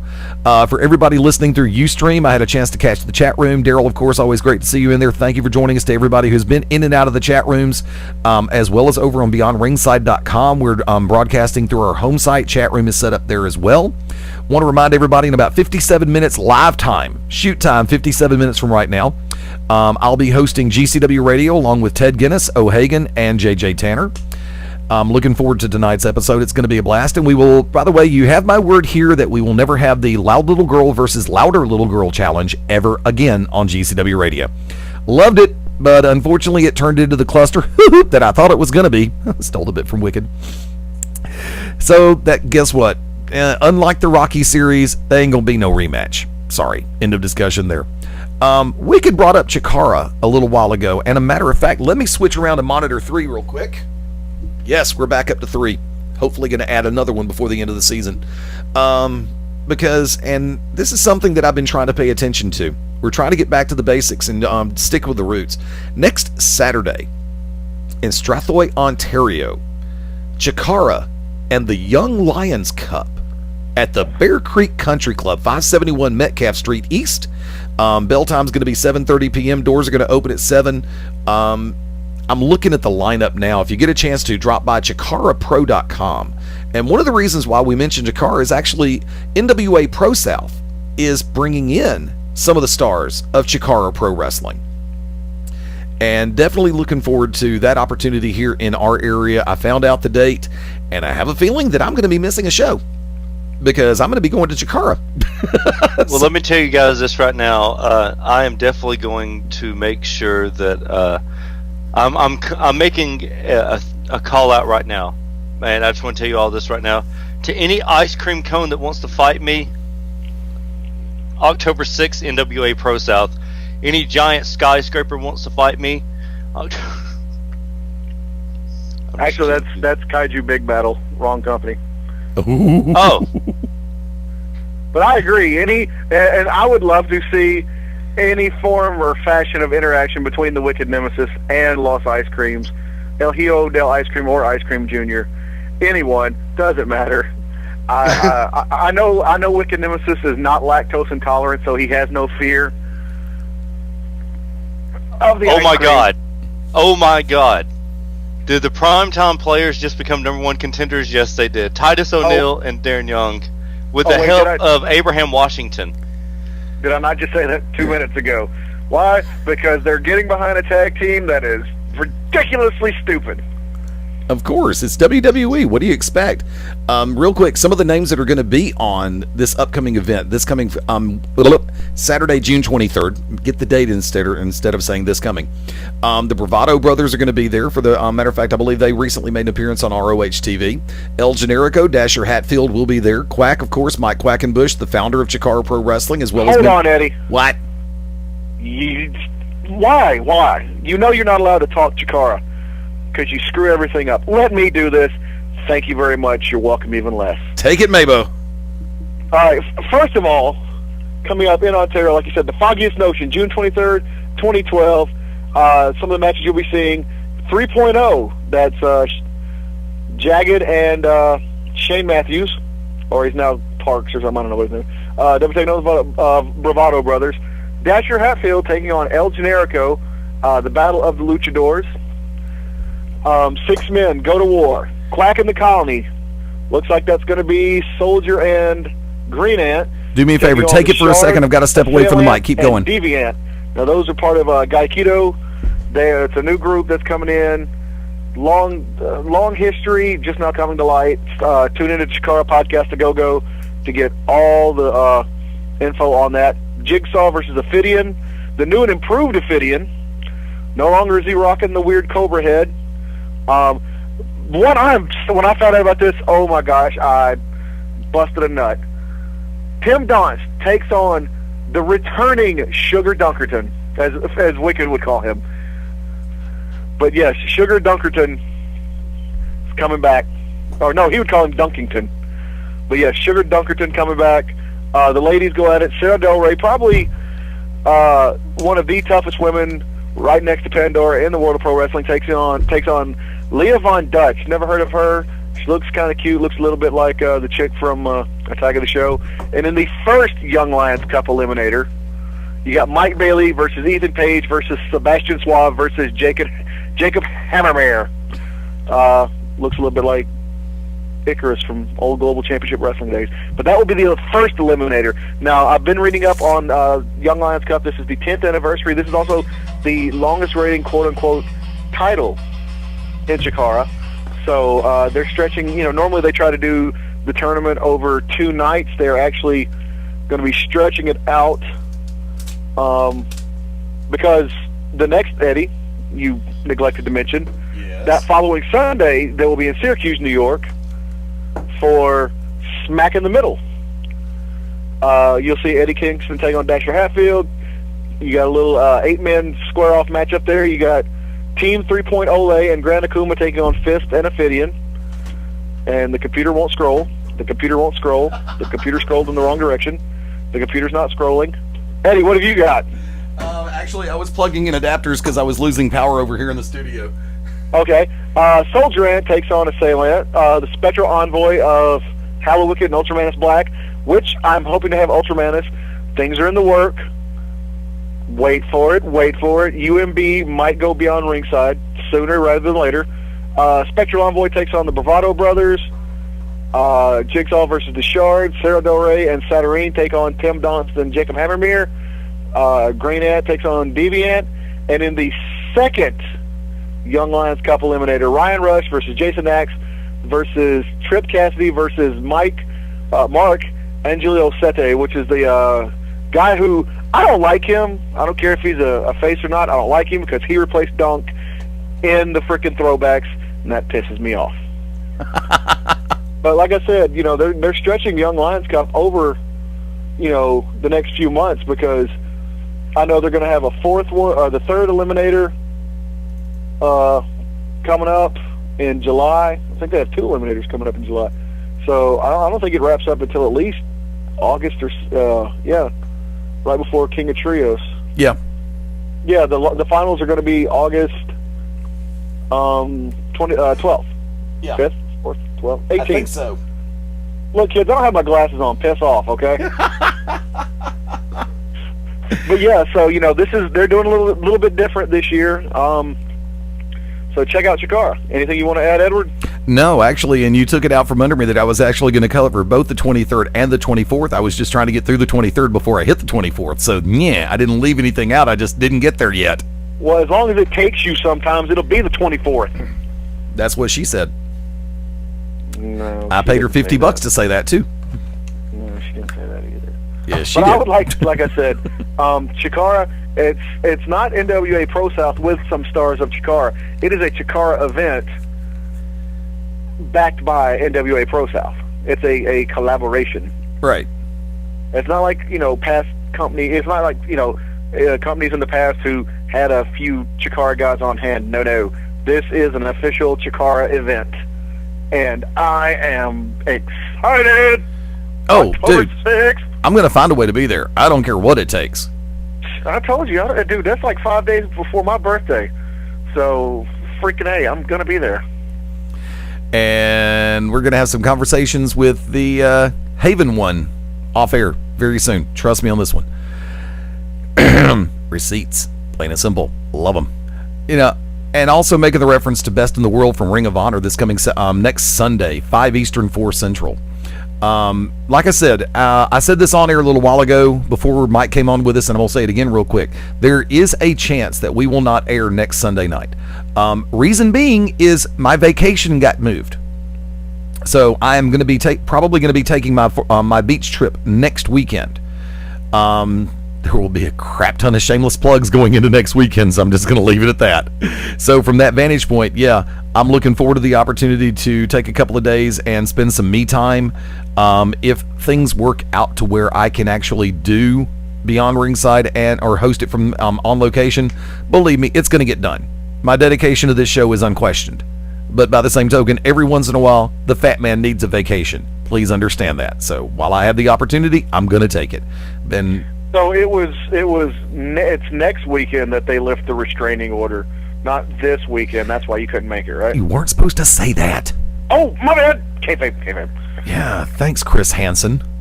Oh, sorry. I mean, please. Is Wicked still with us? Yes, he is. Can I go back to saying how much I want to see the Wicked Nemesis take on Los Ice Creams in a 2-on-1 handicap match? I'd like to see Wicked Nemesis versus the Colony. Can we be honest about the Chikara event? Let's say, yeah, the event. Brand? Yeah, that would be a good word. It is going to be something, because right now nobody knows what's going on, and let's be honest, it could be a complete Chikara show with nobody from Pro South on it. Nobody knows absolutely anything right now, except it will be in Piedmont, Alabama, October 6th. But you can damn well be assured that I'm going to do my damnedest to be on that, because, Wicked and Hollow Wicked, come on now, the universe may explode. I'm telling you right now, 2 things need to happen. 3 things need to happen. 4 things need to happen. There you go. 1, that's going to happen. 2, hold on, you blanked out. Say it again. I said 4 things need to happen. 1, I need to be there. 2, Los Ice Creams need to be there. 3, Sugar Dunkerton needs to be there. Amen. And 4, a match needs to be called. Wait, do they if they're doing DVDs, then yes, on commentary at the commentation station, a match needs to be called starring Ultramantis Black and the Wicked Nemesis. That'd be fun. That would be cool. That match right there would be up for a Peabody Award. Who would take lead and who'd take color? It doesn't matter, dude. It doesn't matter. It doesn't matter. They both just to have those 2 great minds, and then if somehow the skies opened, and much like the wizard himself descended down from the heavens in a hot air balloon onto Oz to grace them with his presence, if somehow the roof in Piedmont, Alabama opened up as Ultramantis Black and the Wicked Nemesis are calling a match in the ring, preferably with Los Ice Creams in the ring, maybe against the Colony, who knows, just saying. And from the heavens descends in a hot air balloon the great Bobby the Brain Heenan to join Ultramantis Black and the Wicked Nemesis on commentary. I honestly think, one, my penis would explode because I would have orgasmed my brains out, and two, after the final bells ring, the earth would split open, and the great serpent that lies inside of it would be free, because there would be no reason more that humanity needs to exist after that happens. Wicked, I think you finally smoked one. Okay. Did you I don't know what the hell you're talking about. That actually made perfect sense to me. I'm just saying to those who don't follow that style of mythology, thanks for playing. I'm just waiting for Starship Earth to go ahead and launch. Go ahead and fire up a couple of volcanoes and we'll move a couple of degrees to the left. Hey, you better watch out. The Cylons are coming. Don't give me Battlestar Galactica references, and if you do, it better be from the original series, not from the crap they redid on Sci-Fi. What? It was okay, but it wasn't that great. And I'm sorry, I'm a truist when it comes to Battlestar Galactica. Starbuck was not a woman.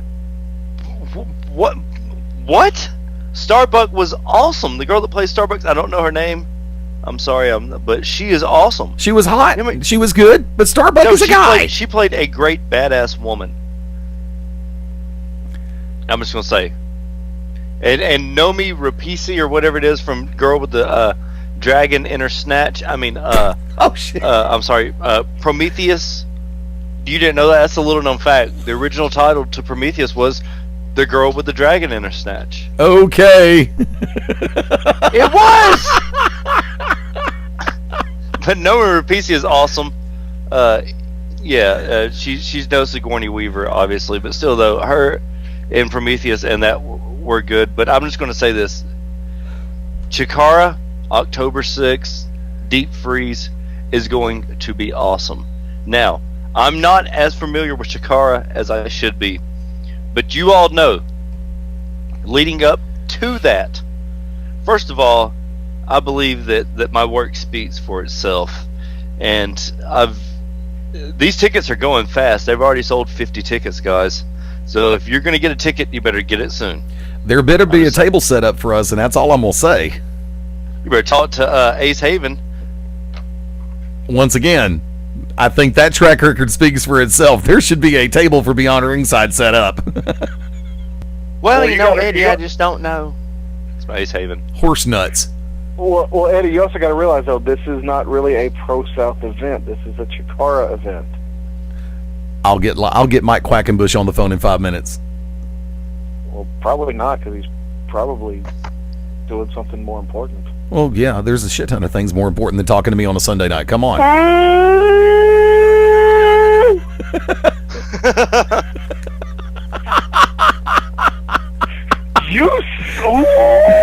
You're gonna chide that? You're gonna chide Wicked Nemesis for saying snitch, but you said shat. How come he gets to say snitch? He can't say snitch, but you say shat. That is not cool, man. And you need to clean this up. I mean, you know, you're trying to. I'll fix that in post. Your perfect example and everything. You're talking about. Okay, Wicked. It's enough. No snitch, but shat. Okay, whoa, Bowman, hold up. How many times has Wicked said that, and how many times have I said this? Okay, that's a story all into itself. We'll leave it at that. Okay, well then I'm going to say this: what's prettier, a snitch or a chat? Exactly. Depends on who you're talking to and what internet site they're going to. Leave it alone. I'll look at a snitch before I look at a chat any day. Oh, you just set me up for a beautiful comeback, and I'm not going to take it. I will defer. Really? That's about the first time you've never had a comeback. I was going to say, oh, ye who was telling the world about an Alabama Hot Pocket a while back, and that's all we're going to say about it. End of discussion. So when you get a chance to, folks, like I said, Saturday night, October the 6th in Piedmont, Alabama, Chikara comes to Alabama in the heart of Dixie. Looking forward to it in a big way. Folks, for now, which promotion is it that has the fighting ice creams in it for real? That is Chikara. That is Chikara, okay. Yeah. Now, the wrestling buildings and the monsters, that's Kaiju Big Battle. Okay. I saw them on ESPN2, and I laughed wholeheartedly. So. Well, I mean, Chikara at one point had, like, Mecha Mummy, and, I mean, they've had their fair share of, weird clad people, and they still have weirdly clad people, but, yeah, just guys in big rubber... Oh, Dragon! Dude, you need to YouTube Dragon from Chikara, because it's a guy in a giant furry dragon costume, but he does move like he's freaking Yoshi. Now, I will say this also, coming up in the next 2 weeks, Dragon Gate USA is going to be down in the Sunshine State of Florida. And they are advertising an appearance by the current NWA World Heavyweight Champion, Gelding Tiki Hut. Colt Cabana. So they've got him prominently featured on their website as well right now. But for those down in the Florida area, definitely when you get a chance to check out an event like Dragon Gate USA coming to your town, definitely get the hell out the house and go buy your ticket, grab a box of popcorn, and enjoy the show. Because Gabe Sapolsky and company with Dragon Gate USA always puts on great events as well. So, like I say, in the next few weeks, not only are you going to have some tremendous independent shows all over the country, but you've got opportunities to catch Ring of Honor up in the Northeast. You've got a chance to catch Chikara as up in Canada, as well as, and not to mention, in 2 weeks, you've got Dragon Gate USA coming up on the 3-show swing down in the state of Florida, 28, 29, and 30. So that's definitely going to be one to check out all unto itself. So, what you see on television on Monday, Thursday, and Friday nights is not the be-all, end-all as far as sports entertainment and professional wrestling. And I really don't want to get started on that tangent. But by the same token, if that's what you limit yourself to, I feel sorry for you. I really do. Because there is more to the world of professional wrestling than just WWE and TNA product. I'd say the same thing even if they did pay me. Plain and simple. I don't care. Because it's like, Wicked, of course, having just made the appearance with NWA Pro South this past Friday night. Of course, he was in one of the hottest storylines of the pre-summer, and we'll take it into the summer with Peach State and the 10-man War Games. Yours truly in the middle of the GCW versus the Underground storyline with the program we've got set up with Global Championship Wrestling. It's a great time to be, and not to mention all the other things going on with NWA Top Rope out of Lebanon, Tennessee. NWA Main Event also out of the market. NWA Anarchy. We're in conversation with a number of different promoters to come on and start working on getting back to basics about getting the names of the products out there, the different promotions. And we're not limiting ourselves to ROH, Chikara, and Dragon Gate. There are some, longtime listeners to this show know that we not only preach it, we live it. When there's opportunities for different shows that come down the pike, yeah, damn right we're going to be there, whether we're working or not. Because there's time, and Wicked, of course, would prefer that you're paying him to be there and work, but by the same token, yeah, if you get a chance to, and you have an opportunity to see a show come into your area, even if it's your homegrown promotion that has been operating in your hometown for 10 years, that you keep saying, yeah, man, I'm going to take it, I'm going to go one Saturday night and see what they're doing up there. Don't wait, go! Because you're going to have a good time. Anybody want to argue? Didn't think so. Mark Bowman, last call. Wait, what were we going to argue about? I don't know. Sounded good. Okay. Last call. Two things. One, like I said earlier, we were talking about, the generations and all that. Like I said, right now at FCW, you got people like Leaki, who's the son of Sika. You got Richie Steamboat, son of Ricky Steamboat. Jake Carter, son of Vader. As long as if he sticks with Corey Graves, also known as Sterling James Keenan, if he sticks, huge independent guy, sticks with him, learns from him, he's going to go far. Bo Dallas, Bo Rotundo, Husky Harris, also now known as Bray Wyatt, that guy, Jim Ross. I can pull it up on Lords of Pain right now. Jim freaking Ross sat there, and he even made mention, Jim Ross didn't pull any punches. He said, yeah, that's kind of a throwback to Waylon Mercy, and then, the character that De Niro played in Hand That Rocks Cradle. But with who Husky Harris is and what he does. Hold on, really? It was Cape Fear. Cape Fear, what I say, Hand That Rocks Cradle? Yes, sir. That's Rebecca De Mornay. Yeah, I keep getting those mixed up. It's okay. Sorry. But, thank you for correcting me, though. I appreciate that. But like I said, JR said with, what Husky Harris brings to it. It's a phenomenal thing. I'm trying to actually pull it up where he said it. And for you to actually pay attention to something Jim Ross says is totally astounding to me, considering you can't stand it. This is a direct quote from Jim Ross on WWE developmental wrestler Bray Wyatt. Bray Wyatt's TV persona is one of the most unique and compelling to come along in a good while, and the young athlete who at one time wrestled as Husky Harris has put a great deal of time and effort into his new persona. Some may compare it to the De Niro character in Cape Fear and even Waylon Mercy back in the day, but this uniquely is that what he says? Yeah, uniquely Bray Wyatt incarnation feels new and fresh, plus the athlete behind it is big and aggressive and has youth going for him. Now, Jim Ross, who some say, if you believe the behind-the-scenes talkity talk, is an a-hole. I just don't like him because he slobbers and it's gross. And he looks like a Muppet. But for Jim Ross to sit there and go, I'm not in charge of, talent relations anymore, but this kid's got it. He needs to be on TV. So I agree. But, it's very, very rare you'll hear me agree with Jim Ross. But like I said, Bray Wyatt, Husky Harris, whatever you want to call him, Vader's kid, I wouldn't really call this guy a second-generation wrestler, but the younger brother of Dolph Ziggler, going by the name of Briley Pierce. A lot of good things about him. So the future of pro wrestling, it will not be lost. The history will not be lost with this incoming generation. The names are out there. It's gonna. Our past will not be outshone by the future because the past is in our future. So check it out. Yay, new generation. I don't know where the hell I'm going with that. There you go. And real quick, anybody who saw TNA, at the end of it, 3 dudes jumped Sting. Don't know who they were. They could have been Latinos. They dressed like gang members. They were probably Latinos or something. I don't know. But anyway, I'm saying it. I'm going to go ahead and call it right now. I'm going to say Chris Masters, Harry Smith, and we lost him. No, I'm here.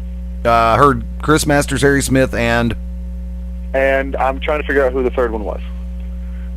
Ken Doan. I'm going to go, or Kenny Dykstra. I'm going to say it's those 3. Okay.